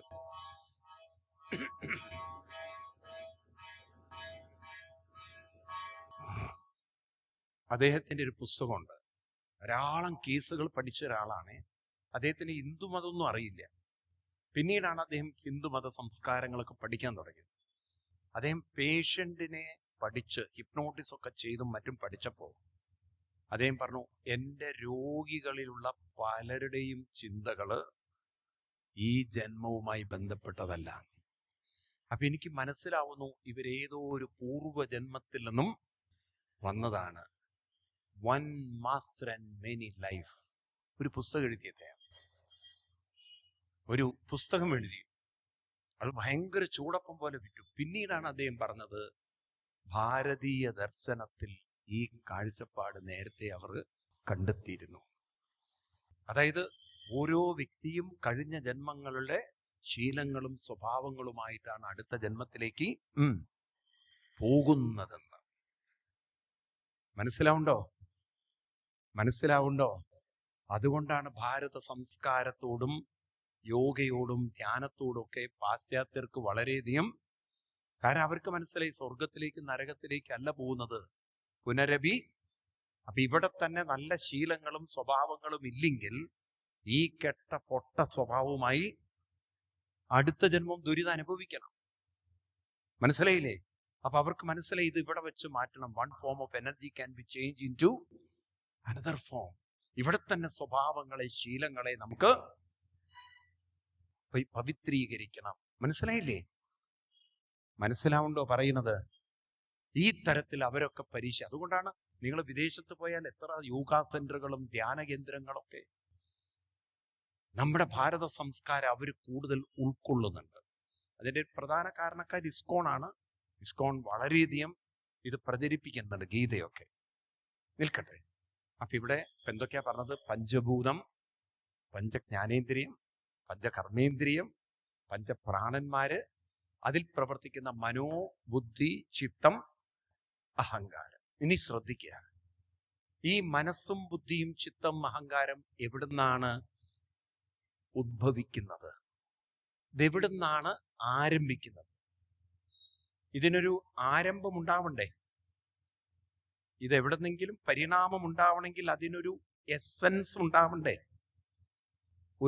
ഒരു വൃക്ഷം ഉണ്ടാവണമെങ്കിൽ അതിനൊരു വിത്തുണ്ടാവണ്ടേ? അപ്പൊ ഈ ചിന്തകളുടെ ഉറവിടം ഉണ്ടാവണ്ടേ? ഇവിടെ വന്നില്ല. എവിടുന്നാണ് ഈ ചിന്തകൾ ഉണ്ടാവുന്നത്? ഈ ചിന്തകളെ ഉദ്ഭവിപ്പിക്കാനുള്ള കഴിവ് പൂർണ്ണ സ്വതന്ത്ര അനന്തബോധത്തിനുണ്ട്. ഏതിനുണ്ട്? പൂർണ്ണവും സ്വതന്ത്രവുമായൊരു ബോധത്തിനുണ്ട്. അപ്പം ബോധം അത് പൂർണ്ണമാണ്. പൂർണ്ണം എന്ന് പറഞ്ഞാൽ അതിന് അതിർവരമ്പുകൾ ഇല്ല, അത് സ്വതന്ത്രമാണ്. അതുകൊണ്ടാണ് നമ്മുടെ ശ്രദ്ധയെ നമുക്ക് എങ്ങോട്ട് വേണമെങ്കിലും കൊണ്ടുപോകാൻ പറ്റുന്നത്. അതുകൊണ്ടാണ് ഇവിടെ ദുരിതം അനുഭവിക്കേണ്ട എന്നൊക്കെ പറയുന്നത്. കാരണം ദുരിതം അനുഭവിക്കുന്നവര് ഒരു ചെറിയ ലോകത്തിൽ ഒരുങ്ങി നിൽക്കുകയാണ്. അവരുടെ ശ്രദ്ധയെ അവർക്ക് വേണമെങ്കിൽ മാറ്റിയെടുക്കാൻ. അപ്പൊ അതിന് സ്വാതന്ത്ര്യം ഉള്ളത് കൊണ്ടല്ലേ? അവരുടെ ബോധം സ്വതന്ത്രമായതുകൊണ്ടല്ലേ? ആണോ? അത് വളരെ കൺജസ്റ്റഡ് ആയിരുന്നു, കൺഫൈൻഡ് ആയിരുന്നു, അത് വളരെ ലിമിറ്റഡ് ആയിരുന്നെങ്കിൽ അവർക്ക് എങ്ങനെയാ മനസ്സിനെ മാറ്റാൻ പറ്റുക? നമ്മുടെ ഈ സ്റ്റേജിൽ ഇത്രയും സ്പേസ് ഉള്ളത് കൊണ്ടാണ് എന്ത് പ്രോഗ്രാം വേണമെങ്കിലും ഇവിടെ ചെയ്യാം, അല്ലേ? ആണോ? ഇരിക്കുന്ന സ്ഥലം വളരെ കൺജസ്റ്റഡ് ആണെങ്കിൽ എന്ത് ചെയ്യാൻ പറ്റും? അതിൽ ഒതുങ്ങിക്കൊണ്ടേ വല്ലതും ചെയ്യാൻ പറ്റും, ആണോ? എന്നാൽ നമ്മുടെ മനസ്സിൽ നിങ്ങൾക്ക് എപ്പോഴെങ്കിലും തോന്നിയിട്ടുണ്ടോ നിങ്ങൾ വളരെ കൺജസ്റ്റഡ് ആണ്? അതുകൊണ്ടല്ലേ അനാവശ്യമായ ചിന്തകളൊക്കെ ഉള്ളിൽ വരുമ്പോ എവിടെയെങ്കിലും ഒരു ചിന്ത വരാതിരിക്കില്ല. എങ്ങനെയെങ്കിലും ഇത് നോക്കൊന്ന് എനിക്കൊന്ന് പുറത്ത് കടക്കണം, എങ്ങനെയെങ്കിലും ഈ ദുരിതത്തിൽ നിന്ന് മാറണം തോന്നാറില്ല? ഒരു വിഷമം വരുമ്പോൾ തോന്നാറില്ലേ? പറയൂ. ആ ഒരു ചിന്ത വരുന്നത് തന്നെ നമുക്ക് പുറത്ത് കടക്കാനുള്ള ഒരു സ്പേസ് ഉള്ളിൽ ഉള്ളത് കൊണ്ടാണെങ്കിൽ, നമുക്കതിനെക്കുറിച്ച് അറിവില്ലാത്തത് കൊണ്ടാണ് നമ്മൾ ആ സങ്കുചിത ലോകത്തിൽ തന്നെ കുരുങ്ങിക്കിടക്കുന്നത്. നേരത്തെ ഞാൻ പറഞ്ഞല്ലോ, ഒരു ജീവി മലർന്നു കിടന്ന് കൂടുണ്ടാക്കി അങ്ങനെ അത് അതിൽ പെട്ടുപോകുന്ന ഇതുപോലെ നമ്മളൊരു ചെറിയ ലോകം ഉണ്ടാക്കി. മനസ്സിലാവണ്ട നിങ്ങൾക്ക്? സ്വപ്നം കാണുമ്പോൾ നമ്മൾ വേറൊന്നും കാണുന്നില്ല. പക്ഷെ ഒരു സ്പോണ്ടേനിയസ് ആയിട്ട്, അല്ലെങ്കിൽ ഒരു ചില സമയത്ത് അവിചാരിതമായിട്ട്, സ്പോണ്ടേനിയസ് അല്ല, അവിചാരിതമായിട്ട്, അപ്രതീക്ഷിതമായി ഏതോ ഒരു നിമിഷം കൊണ്ട് നമ്മൾ സ്വപ്നത്തിൽ നിന്നും പുറത്തു കടക്കുമ്പോൾ അപ്പോഴാണ് നമ്മൾ വേറൊരു സ്പേസ് കാണുന്നത്. ഞാൻ ഈ സ്വപ്നത്തിൽ കുരുങ്ങിക്കിടന്ന ആളല്ല, എനിക്ക് സ്വപ്നത്തിൽ നിന്നും പുറത്തേക്ക് കടക്കാനുള്ള ഒരു വഴി ഉണ്ടായിരുന്നു. ആ ബോധത്തിന്റെ ഒരു വ്യാപ്തി അവിടെ നമ്മൾ കാണുന്നു. സ്വപ്നത്തിൽ കുരുങ്ങിക്കിടന്ന നാം സ്വപ്നത്തിൽ നിന്നും പുറത്ത് കടക്കുന്ന പോലെ ഇപ്പോഴുള്ള ദുരിത ദുഃഖങ്ങളിൽ നിന്നൊക്കൊന്ന് പുറത്ത് കടക്കാൻ സാധിക്കും എന്നത് ഉറപ്പാണ്. കാരണം അതിനുള്ളൊരു സ്പേസ്, അതിനുള്ളൊരു ഫ്രീഡം നമ്മുടെ ബോധത്തിൽ ഉണ്ട്. ശ്രദ്ധിക്കുക. അപ്പൊ ഈ ചിന്തകളൊക്കെ എവിടുന്നാ വന്നത്? ചിന്തകൾ വന്നത് ബോധത്തിൽ നിന്നും, അത് പ്രവർത്തിക്കുന്നത് പ്രാണനിലൂടെയും. വാസ്തവത്തിൽ നമുക്ക് ഈ ശരീരവുമായി യാതൊരു ബന്ധവുമില്ല. ഈ ശരീരവുമായി യഥാർത്ഥത്തിൽ ഒരു ബന്ധം നമുക്കില്ല. ചിലവര് റെന്റിന് ആഭരണം വാങ്ങിക്കും. ഇപ്പം സ്വർണത്തിന് അത്രയും വില കൂടിയിരിക്കുന്ന കാലം. ഇപ്പൊ കല്യാണത്തിനൊക്കെ പണ്ട് കാലത്തൊക്കെ അങ്ങോട്ടും ഇങ്ങോട്ടും സ്ത്രീകളുടെ ഇടയിൽ ഇടപാടുണ്ടായിരുന്നു. മീനാക്ഷി നിന്റെ ചെയിനൊന്ന് തരണം കേട്ടോ, ഇല്ലേ? നാത്തൂന്റെ കല്യാണത്തിന് പോവാനാ, അല്ലെങ്കിൽ മരുമകളുടെ വീട്ടിലൊരു കല്യാണത്തിന് പോവാനാ. ഇങ്ങനെയൊക്കെ ഓരോരുത്തരും സ്വർണ്ണമൊക്കെ കടം മേടിച്ച് അത് നല്ല കാണാൻ നല്ല ഭംഗിയൊക്കെയുള്ള മാലയാണെങ്കിൽ ഓ നന്നായിട്ടുണ്ടല്ലോ എല്ലാവരും ഇങ്ങനെ പറയുമ്പോൾ നിങ്ങൾ പറയോ കടം വാങ്ങിച്ചതാണെന്ന്? കടം വാങ്ങിച്ചാന്ന് പറയോ? ഇല്ല. ആ അത് ആരാ വാങ്ങിച്ചതെന്നൊന്നും ഓർമ്മയില്ല. എവിടുന്ന കാര്യം നമ്മുടെ അല്ല. ഈ തരത്തിലുള്ള കുറെ കള്ളത്തരൊക്കെ പറഞ്ഞ് നമ്മളങ്ങനെ മീനാണ് ഒരു മീന് കാണിക്കും. ഇല്ലേ? അങ്ങനെയല്ലേ? ആണോ അല്ലയോ? പഴയ കാലത്ത് വസ്ത്രം പോലും അങ്ങോട്ടും ഇങ്ങോട്ടും ഇല്ലേ? ആളുകൾ വാങ്ങിക്കില്ലേ? ഉണ്ടോ? ഇന്നിപ്പോ അതൊക്കെ മാറി, കാലം മാറിപ്പോയി. ഇന്നിപ്പോ എല്ലാവരും പ്രസ്റ്റീജായി. കുക്കറും പ്രസ്റ്റീജാണ്, ജീവിതവും പ്രസ്റ്റീജാണ്. ഇല്ലേ? അന്നത്തെ പോലെയല്ല. അപ്പൊ ഈ ആഭരണങ്ങളൊക്കെ വാങ്ങിച്ച് നിങ്ങളൊരു കല്യാണത്തിനൊക്കെ പോകുമ്പോൾ ഉള്ളിൻ്റെ ഉള്ളിൽ അറിയാലോ, ഇതൊന്നും എൻ്റെ അല്ല, ഇതെല്ലാം തൽക്കാലത്തേക്ക് എടുത്തിരിക്കുകയാണ്. ഇതുപോലൊരു ബോധം ഉള്ളിൽ വെക്കണം. ഞാൻ ഈ ശരീരത്തിൻ്റെ അല്ല, എനിക്ക് ശരീരവുമായി സത്യത്തിലൊരു ബന്ധമില്ല. പ്രാണൻ ഈ ശരീരത്തിൽ ചേർന്ന് പ്രവർത്തിക്കുന്നത് കൊണ്ടാണ് നമുക്ക് ഈ ശരീരവുമായി ബന്ധം. ശരീരവുമായിട്ടുള്ള ബന്ധം പ്രാണനേ ഉള്ളൂ, മനസ്സിനില്ല. ആർക്കില്ല? ആർക്കില്ല? മനസ്സിനില്ല. നാം എന്ന് പറയുന്ന ആരാ? മനസ്സാണ്. കാരണം ഞാൻ എന്ന ഭാവം മനസ്സിലാണുള്ളത്. ഈ അഹങ്കാരം എവിടെയാ ഉള്ളത്? പ്രാണനിലാണോ മനസ്സിലാണോ? മനോബുദ്ധി ചിത്തം അഹങ്കാരം. ആ അഹങ്കാരം പ്രാണനിൽ പ്രവർത്തിക്കുന്നു എന്നേ. ഇത് ഈ മനസ്സിന്റെ കൂട്ടിലല്ലേ ഇരിക്കുന്നത്? ആണോ? മനസ്സുണർന്നു വരുമ്പോഴല്ലേ ഞാനെന്ന ഭാവം ഉണർന്നു വരുന്നത്? ആണോ? അങ്ങനെയെങ്കിൽ നമുക്ക് ശരീരവുമായി നേരിട്ടൊരു ബന്ധമുണ്ടോ? ഉണ്ടോ? നമ്മളിപ്പം പറഞ്ഞാൽ മനസ്സിലാവില്ല. കാരണം നമ്മൾ അണിഞ്ഞിരിക്കുന്ന വസ്ത്രം ശരീരത്തിലോട് ഒട്ടിപ്പിടിച്ചിരിക്കുന്നത് കൊണ്ട് അത് ശരീരത്തിന്റെ ഒരു ഭാഗമായിട്ടിരിക്കുന്നു. പക്ഷെ നമുക്കറിയാം ഇതൊക്കെ അഴിച്ചു മാറ്റാൻ പറ്റുന്നതാണ്. ശരീരവുമായി വസ്ത്രത്തിന് യാതൊരു ഇതുപോലെ ജീവാത്മാവ് ധരിച്ച വസ്ത്രമാണ് ദേഹം. ഇതൊരു വസ്ത്രമാണ്. കൃഷ്ണൻ ഗീതയിൽ 2-ാം അധ്യായത്തിൽ 22-ാം ശ്ലോകത്തിൽ പറയും, വാസംസിജീർണാനി യഥാ വിഹായ നവാനി ഗൃണ്ണാതി നരോപരാണി തഥാ ശരീരാണി വിഹായ ജീർണാനി അന്യാനി സംയാതി നവാനി ദേഹി. നമ്മളെ ദിവസവും വസ്ത്രം മുഷിഞ്ഞാൽ ഈ ഉടുത്തത് പോയി മാറ്റില്ലേ? മേല് കഴുകുമ്പോൾ മാറ്റണം, അല്ലെ ഇത് വേർത്ത് കുളിച്ച സാധനമാണ്. എന്നിട്ട് നമ്മൾ എന്ത് ചെയ്യും? വേറൊരു വസ്ത്രം ധരിക്കുന്നു. ഇതുപോലെ രാത്രി ഈ ദേഹി എന്ന് വെച്ചാൽ ഈ മനസ്സ് ഉറങ്ങുമ്പോൾ പിന്നെ ഇതിന് ദേഹവുമായി യാതൊരു, രാത്രി ഉറക്കത്തിൽ എന്ത് ബന്ധമുണ്ട് നമുക്ക് ശരീരത്തിന്? ഒന്നുകൂടി ആലോചിച്ച് നോക്കൂ. സ്വപ്നത്തിൽ മനസ്സിന് ശരീരവുമായി എന്ത് ബന്ധമുണ്ട്? ബന്ധമുണ്ടോ? സ്വപ്നം കാണുന്ന നമുക്ക് ദേഹത്തെക്കുറിച്ച് യാതൊരു, ഉറക്കെ പറയൂ, മനസ്സിലാവുണ്ടോ? നിങ്ങൾക്ക് മനസ്സിലാവുണ്ടോ? മനസ്സിന് ശരീരവുമായി യാതൊരു ബന്ധമില്ല. അതുകൊണ്ട് ഇവിടെ ചില അനുഷ്ഠാനങ്ങൾ കൊണ്ടു നടന്നാൽ നമുക്ക് ജീവിതത്തെ മാറ്റിമറിച്ചെടുക്കാൻ സാധിക്കും. ഇതാണ് ഇങ്ങനെ പറഞ്ഞു.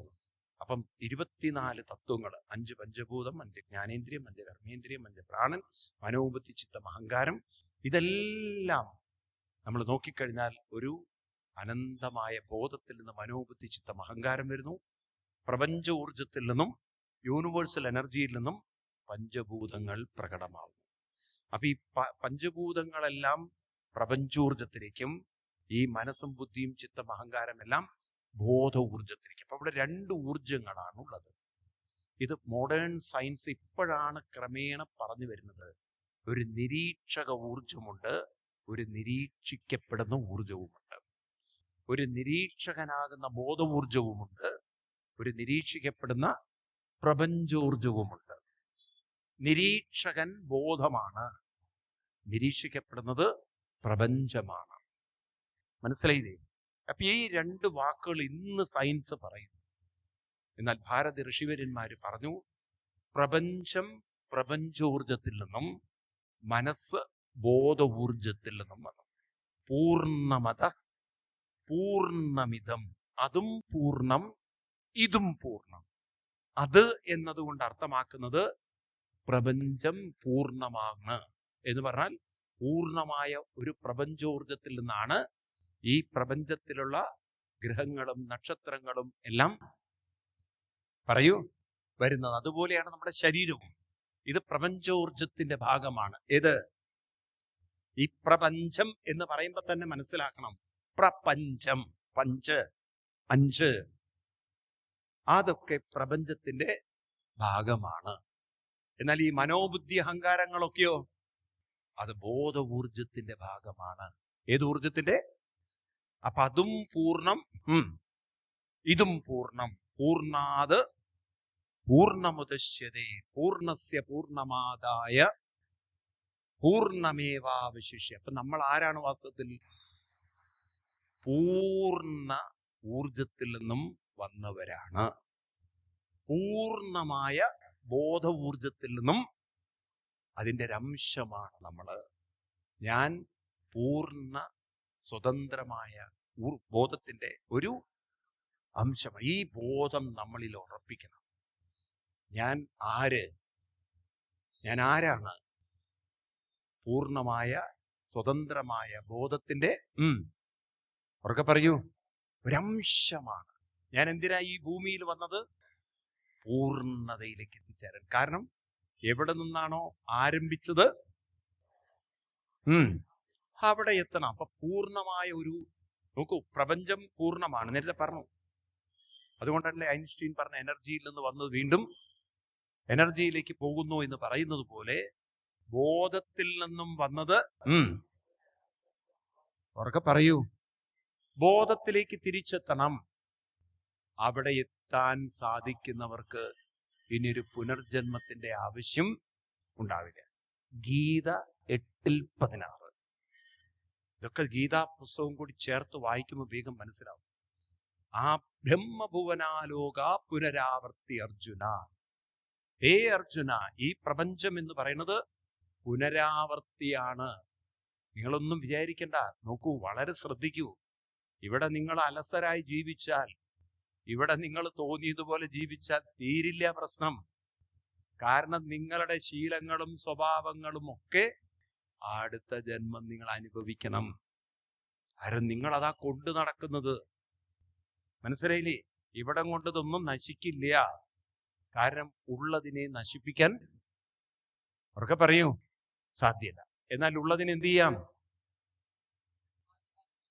പരിവർത്തനം വരുത്താം. അപ്പൊ നമ്മള് സോളാർ എനർജി ഇലക്ട്രിക് എനർജി ആയിട്ട് മാറ്റുന്നില്ലേ? എന്താ മിണ്ടാത്തത് നിങ്ങള്? ഉണ്ടോ ഇല്ലയോ? ഡീസലൊക്കെ ഉപയോഗിച്ച് ജനറേറ്റർ വർക്ക് ചെയ്ത് കറണ്ടാക്കി മാറ്റുന്നില്ലേ? ഉണ്ടോ ഇല്ലയോ? അപ്പൊ ഒരു ഊർജത്തെ മറ്റൊരു ഊർജമാക്കി മാറ്റുന്നു. നമ്മളിപ്പോ കഴിച്ച ഭക്ഷണം അതിപ്പോ എന്താ സംഭവിക്കുന്നത്? ദഹിച്ച് നമ്മുടെ ശരീരത്തിൽ രക്തമാവുന്നില്ലേ? സെല്ലുകളാവുന്നില്ലേ? ഉണ്ടോ ഇല്ലയോ? ഇതൊക്കെ ഒരു ഊർജത്തിലുള്ള പരിണാമം എന്നതുപോലെ മനസ്സിനെയും നമുക്ക് മാറ്റിമറയ്ക്കാൻ അവർക്ക് പറയൂ സാധിക്കും.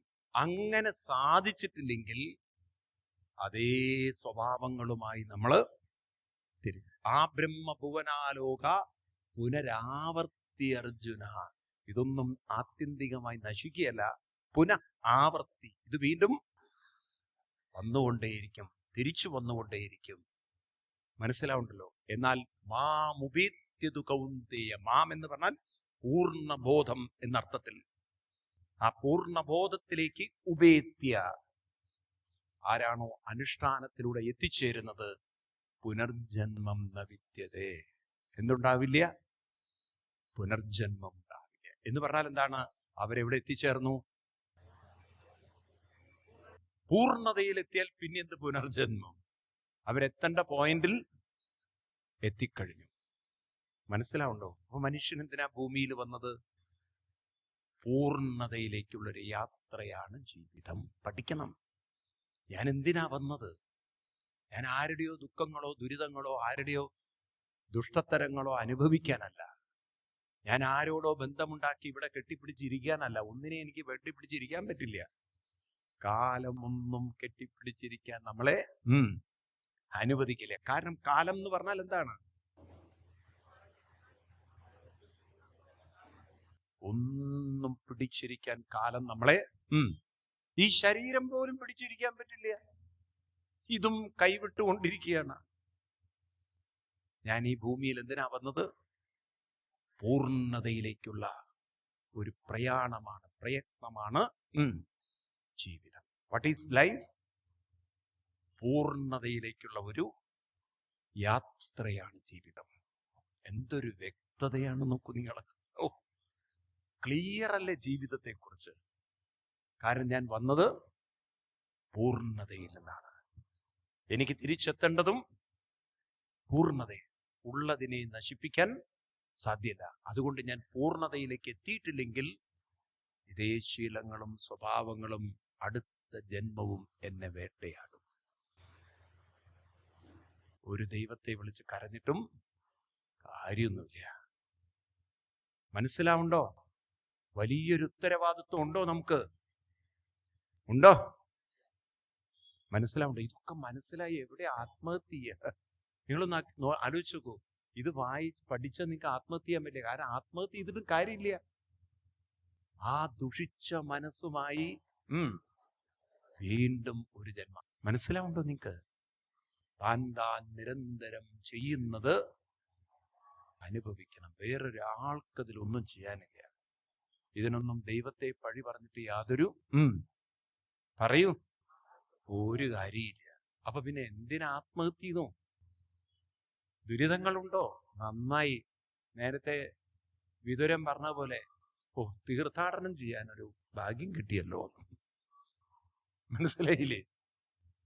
അങ്ങനെ ജീവിതത്തെ കാണണം. ആരുപദ്രവിച്ചാലും പറയണം നന്നായി. അങ്ങനെയെങ്കിലും ഭക്തി വരുമല്ലോ. കൂടുതൽ ആരോട് അടുക്കാം? ഭഗവാനോട്. ഭഗവാൻ എന്ന് പറഞ്ഞാൽ പരമാത്മാവിനോട്. പരമാത്മാവ് എന്ന് പറഞ്ഞാൽ പൂർണ്ണബോധത്തോട് അടുക്കാൻ സാധിക്കും. മനസ്സിലാവുണ്ടോ? ആർക്കും നിങ്ങളെ തകർക്കാൻ പറ്റില്ല. നിങ്ങളെ തളർത്തുന്നത് നിങ്ങളാണ്. ഇതൊക്കെ ഉൾക്കൊള്ളാൻ സാധിച്ചാൽ നല്ലതാണ്. അപ്പൊ ഞാൻ കൂടുതൽ കടക്കുന്നില്ല. കാരണം സമയം പറക്കുകയാണ്. നിങ്ങളുടെ പിടിച്ചു നിർത്താൻ പറ്റാത്തൊരു സാധനമാണ് കാലം. അതുകൊണ്ട് എന്ത് ചെയ്യാൻ പറ്റും? അപ്പൊ ഇവിടെ കാബിലയോപാഖ്യാനം തീർക്കണം. അപ്പൊ ചോദിക്കുകയാണ്, എന്തനുഷ്ഠാനമാണ് വേണ്ടത്? ഇത് 28-ാം അധ്യായത്തിൽ കപിലൻ പറയുന്നു. തൃതീയ സ്കന്ധം ഭാഗവതം. അവിടെ പറയുന്നു അമ്മ. ഞാൻ ചുരുക്കി പറയാം, പുസ്തകം നോക്കണ്ട നിങ്ങൾ. 2 കാര്യങ്ങൾ നിങ്ങൾ ചെയ്യണം. കൃത്യനിഷ്ഠയും അനുഷ്ഠാനവും. എന്താണ്? കൃത്യനിഷ്ഠ വേണം, അനുഷ്ഠാനം സത്സംഗം. നമ്മൾ പഠിച്ചതിനെ മറ്റുള്ളവർക്ക് പറഞ്ഞുകൊണ്ട് ഇരുന്നാൽ അത് നമ്മുടെ ഉള്ളിൽ അങ്ങോട്ട് ഉറച്ചു കിട്ടും. ഞങ്ങൾ കുട്ടികളോടും മറ്റും ഒക്കെ അങ്ങനെ പറഞ്ഞ് ഇതങ്ങോട്ട് ഉള്ളിൽ ഉറപ്പിക്കണം. മനസ്സിലായില്ലേ? അങ്ങനെ നമ്മുടെ ജീവിതത്തിൽ കുറച്ച് സമയം ജപവും ധ്യാനവും ഒക്കെ കൊണ്ട് നടക്കുക. ഒരു ദിവസം പോലും ജപിക്കാത്തതായി ഉണ്ടാവരുത്. ഡെയിലി ഒരു 108 തവണയെങ്കിലും ജപം വേണം. പറ്റിയാൽ വിഷ്ണു സഹസ്രനാമവും അതങ്ങോട്ട് ചൊല്ലി ശീലിച്ച്. അപ്പം ചൊല്ലുമ്പോഴെന്തായി? നമ്മുടെ ശ്രദ്ധ ഈ ജപത്തിലേക്ക് തിരിയും തോറും ഈ സ്വഭാവത്തിലേക്കുള്ള ശ്രദ്ധയുടെ തീവ്രത കുറഞ്ഞു വരുമ്പോൾ ഈ ശീലങ്ങളൊക്കെ ക്രമേണ മറ്റൊരു ശീലമായി മാറും. അത് നമുക്ക് എവിഡന്റ് ആണ്. വളരെ അത്ഭുതകരമാണ്. ഞാൻ ചെന്നൈയിൽ സപ്താഹം നടത്തുകയാണ്. അപ്പം 4 വയസ്സുള്ള കുട്ടി, 4 വയസ്സ് പറഞ്ഞാൽ UKG ആയോ? UKG ആയില്ലേ? LKG അല്ലേ? UKG ആയോ? 4 ഇല്ല, LKG ആയിട്ടുള്ളൂ. മറ്റേ പ്രീ സ്കൂൾ കഴിഞ്ഞിട്ട് അല്ലേ? 3 പ്രീ സ്കൂൾ കഴിഞ്ഞു. പ്രീ KG ഉണ്ടല്ലോ. ഇപ്പം പണ്ടത്തെ പോലെയല്ലല്ലോ. ഇന്നിപ്പോ പ്രസവിച്ചാൽ എങ്ങനെ KG-യിലാക്കാൻ പറ്റുമെന്നാണ് നോക്കണത്. പിന്നെ അതിനാവാത്തോണ്ടാ കൊണ്ടുപോകാത്തത്. ഈ കുട്ടിയുടെ വെറും 4 വയസ്സുള്ള സാധനം അത് വന്ന് വിഷ്ണു സഹസ്രനാമം ചൊല്ലുകയാണ്.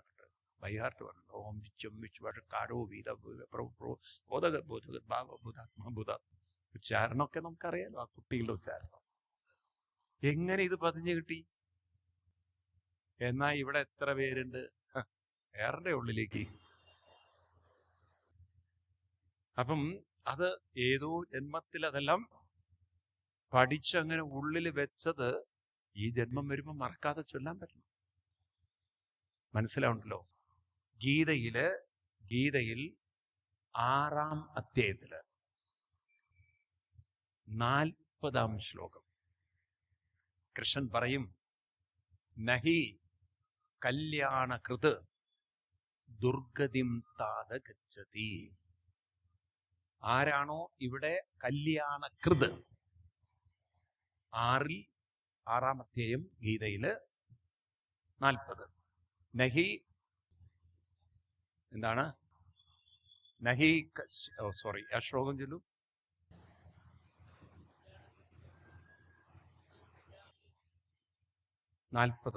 അല്ലല്ല 39 എടുക്കും.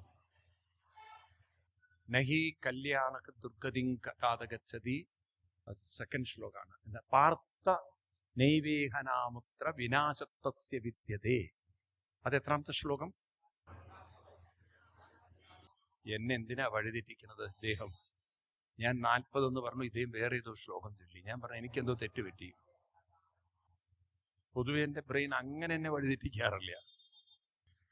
അപ്പോ പാർത്ഥനൈവേഹനാമുത്ര വിനാശത്തസ്യ വിദ്യതേ നഹി കല്യാണകൃത്. അതാണ് ഓർത്തു വെക്കേണ്ടത് ആ വാക്ക്, കല്യാണകൃത്. പറയൂ.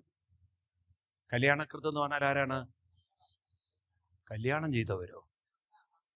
കല്യാണം ചെയ്തവരെ കുറിച്ചല്ല ഇവിടെ പറയുന്നത്. ഇവിടെ പറയുന്നത് അവനവന് കല്യാണമാകുന്ന, മംഗളമാകുന്ന, ഉത്കൃഷ്ടത നൽകുന്ന, ശ്രേഷ്ഠത നൽകുന്ന സംസ്കാരങ്ങൾ ആരാണോ കൃത്, പരിശീലിക്കുന്ന, കൃത് പരിശീലിക്കുക, കല്യാണകൃത്, അവർക്ക് ദുർഗതിം എന്തുണ്ടാവില്ല? അപ്പൊ ഈ അനുഷ്ഠാനങ്ങളൊക്കെ ചെയ്താൽ ഉറപ്പിച്ചോളൂ, അടുത്ത ജന്മം എന്തുണ്ടാവില്ല? ഒരു ദുർഗതി ഒരിക്കലും വരില്ല. മനസ്സിലായില്ലേ?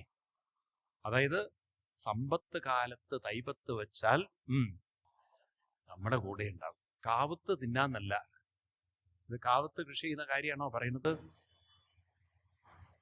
കാപത്ത് എന്ന് പറഞ്ഞാൽ ഇവിടെ നമ്മൾ പണിയെടുത്താൽ അതിന്റെ ഫലം നമ്മുടെ കൂടെ ഉണ്ടാവും. മനസ്സിലാവുണ്ടോ?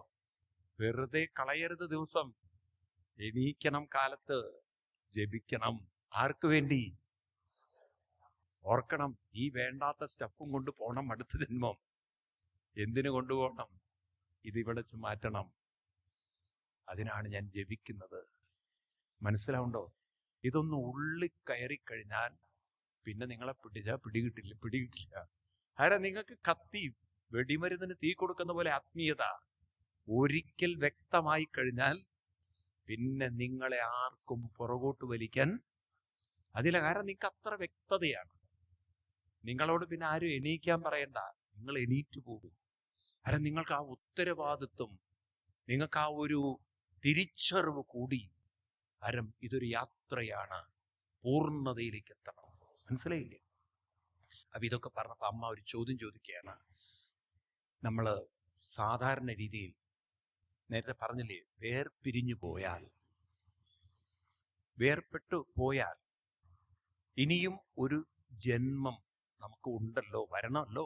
കാരണം ഇതൊരു പൂർണ്ണതയിലേക്ക് എത്തുന്നത് വരെ യാത്രയാണ്. അതിനെക്കുറിച്ചൊന്ന് വിശദമായി പറയുമ്പോഴാണ് 31-ാം അധ്യായം പറയുന്നത്.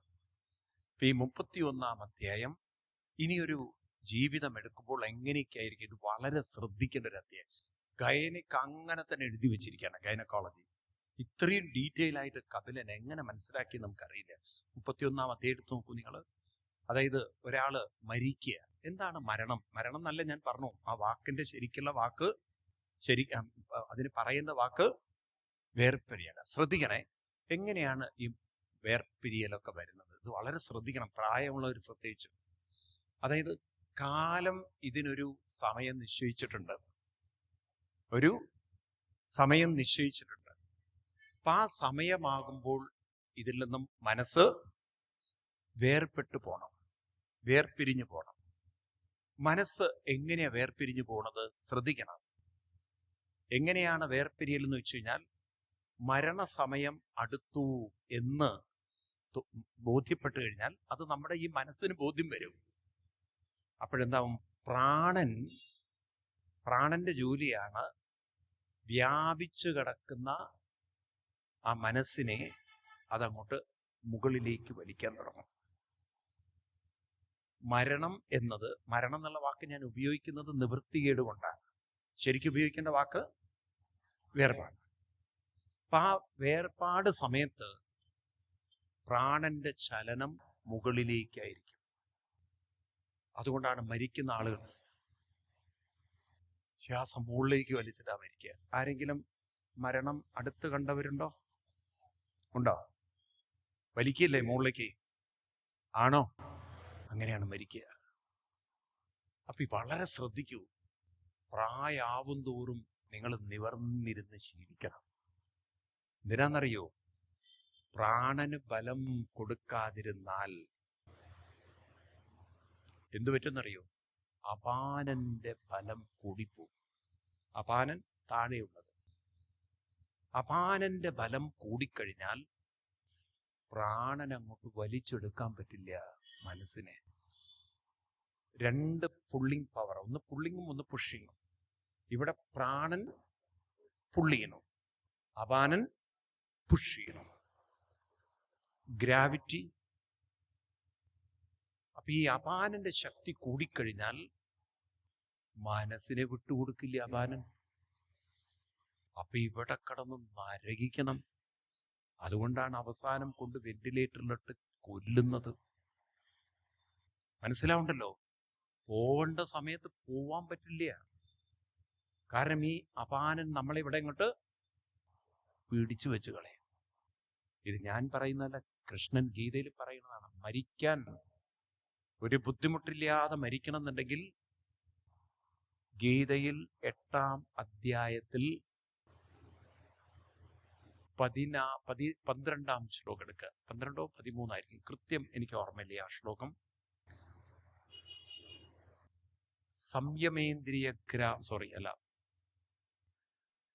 ആ ശ്ലോകം ഒന്ന് നിങ്ങൾ ചൊല്ലണം, എന്നാലേ എനിക്ക് പറയാൻ പറ്റുള്ളൂ. മൂർധന്യാദായ പ്രാണം. എത്രാമത്തെ ശ്ലോകം? 12 ആണോ? 12 തന്നെയാണ്. 12.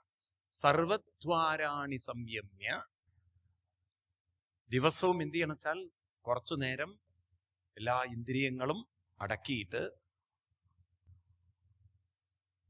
ആസ്തേ മനസാസ്മരൻ, മനസ്സുകൊണ്ട് എന്ത് ചെയ്യണം? വല്ല നാമങ്ങളോ ഒക്കെ ജപിച്ച് മൂർധനിയാതായ പ്രാണം, പ്രാണനെ എങ്ങോട്ട് കൊണ്ടുവരണം എന്ന് പറഞ്ഞാൽ എന്താണ്? മൂർധാവിലുള്ള പ്രാണന് ശക്തി കൊടുക്കണം. ഡെയിലി നിവർന്നിരുന്ന് കുറച്ചു നേരം ജപിക്കുമ്പോൾ എന്തുണ്ടാവും? മൂർധാവിലുള്ള പ്രാണന്റെ ശക്തി കൂടും. അപ്പൊ ഏതിന്റെ ശക്തി കുറയും? അങ്ങനെയുള്ളവർക്ക് മരിക്കാൻ ഒരു ഹോസ്പിറ്റലിലും പോണ്ട. കാരണം മരണത്തിന്റെ സമയത്ത് പ്രാണൻ കഴിഞ്ഞു, പരിപാടി സ്വസ്ഥായിട്ടിരുന്ന് മരിക്കുക. അതുകൊണ്ടാണ് പഴയ കാലത്തെ ആളുകൾ വലിയ ദുരിതം അനുഭവിക്കാതെ മരിച്ചത്. നമ്മളൊക്കെ കേൾക്കാറുണ്ട്, വാവിനോടനുബന്ധിച്ചു ആള് പോയി. ഇല്ലേ? അങ്ങനെയല്ലേ? പഴയ കാലത്തും അങ്ങനെയല്ലേ? വാവൊക്കെ എടുക്കുമ്പം കുറച്ച് പ്രായമുള്ളവർക്ക് ഇത്തിരി അസഹ്യത ഉണ്ടെങ്കിൽ കാരണവന്മാര് പറയും, വാവെടുത്തു, വാവെടുക്കാറായി, അതോടുകൂടി ആള് പോവും. മനസ്സിലാവുണ്ടോ ഈ പറയണത്? അപ്പൊ മൂർധാവിലൂടെയാണ് പ്രാണൻ മനസ്സിനെ കൊണ്ടുപോകുന്നത്. നിൽക്കട്ടെ. അപ്പം അതുകൊണ്ടാണ് ശ്രദ്ധിക്കണം. നമ്മള് ഈ മരിച്ച് ബോഡി കത്തിക്കുമ്പോണ്ടല്ലോ, ബോഡി കത്തിക്കുന്ന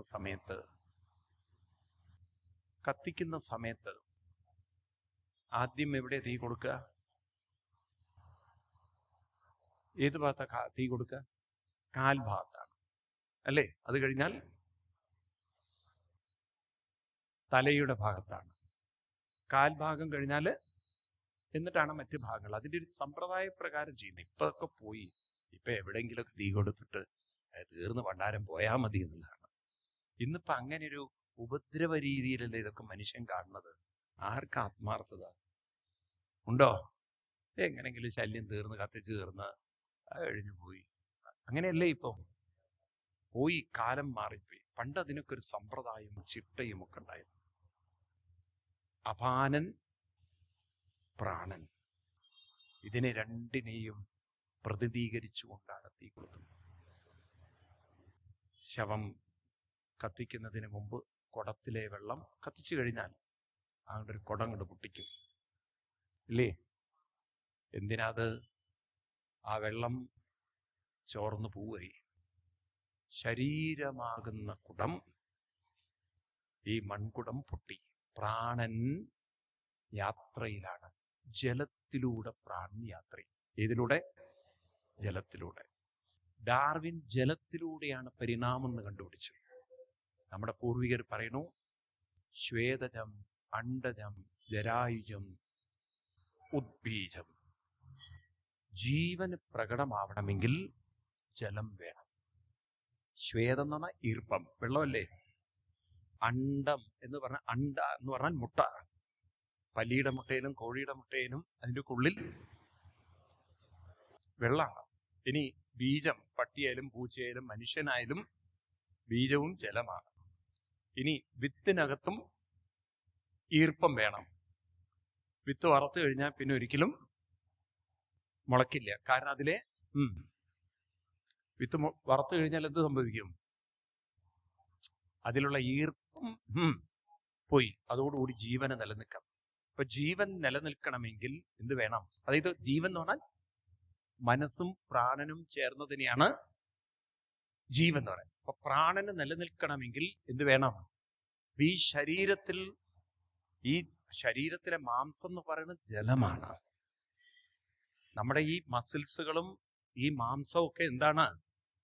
ജലമാണ്. അതുകൊണ്ടാണ് ഈ ക്രിമേഷന് കൊണ്ടുവച്ചു കഴിഞ്ഞാൽ ഇതങ്ങോട്ട് ഉരുകി അങ്ങോട്ട് ബാഷ്പീകരിച്ചു പോകും. പിന്നെ ആകെ ഈ ഇലക്ട്രിക്കൽ ഇതിൽ കൊണ്ടുവച്ചാൽ കഴിഞ്ഞാൽ അറിയാൻ പറ്റും. ഈ ഇലക്ട്രിക്കൽ ഇതിലേക്ക് ബോഡി വെച്ചാൽ എന്നൊരു ശബ്ദം കേൾക്കാം. ദോശമാവൊക്കെ അങ്ങോട്ട് ഒഴിക്കുമ്പോൾ ഉണ്ടാവുന്നൊരു ശബ്ദം പോലെ. എന്ന് വെച്ചാൽ അതിലെ എന്താണ് അശ് എന്നുള്ള ശബ്ദം വരാൻ കാരണം എന്താ? ആ ചൂടിലേക്ക് ആ വെള്ളം തട്ടുമ്പോൾ അതങ്ങോട്ട് ബാഷ്പീകരിച്ചു പോകും, ആവിയായി പോവാണ്. പിന്നെ ഈ എല്ല് മാത്രമേ ഉള്ളൂ. അപ്പൊ പ്രാണന് നിലനിൽക്കണമെങ്കിൽ എന്ത് വേണം? അതുകൊണ്ടാണ് മരണാനന്തര ക്രിയകളൊക്കെ ജലവുമായി ബന്ധപ്പെട്ട പുഴകളിലോ കുളങ്ങളിലോ തടാകങ്ങളിലോ ഒക്കെ ചെയ്യുന്നത്. മനസ്സിലാവുണ്ടല്ലോ എന്ത് കണ്ടുപിടുത്ത പൂർവികർ ചെയ്ത്. ഇന്ന് ഡാർവിൻ നമ്മളെ പഠിപ്പിക്കുകയാണ്, evolution can be possible only through water. അതുകൊണ്ടാണ് ശാസ്ത്രജ്ഞന്മാർ ഓരോ ഗ്രഹങ്ങൾ കാണുമ്പോഴും അവിടെ വെള്ളമുണ്ടോ എന്ന് അന്വേഷിക്കുകയാണ്. കാരണം വെള്ളമുണ്ടെങ്കിലേ ജീവനുള്ളൂ എന്നുള്ളത്.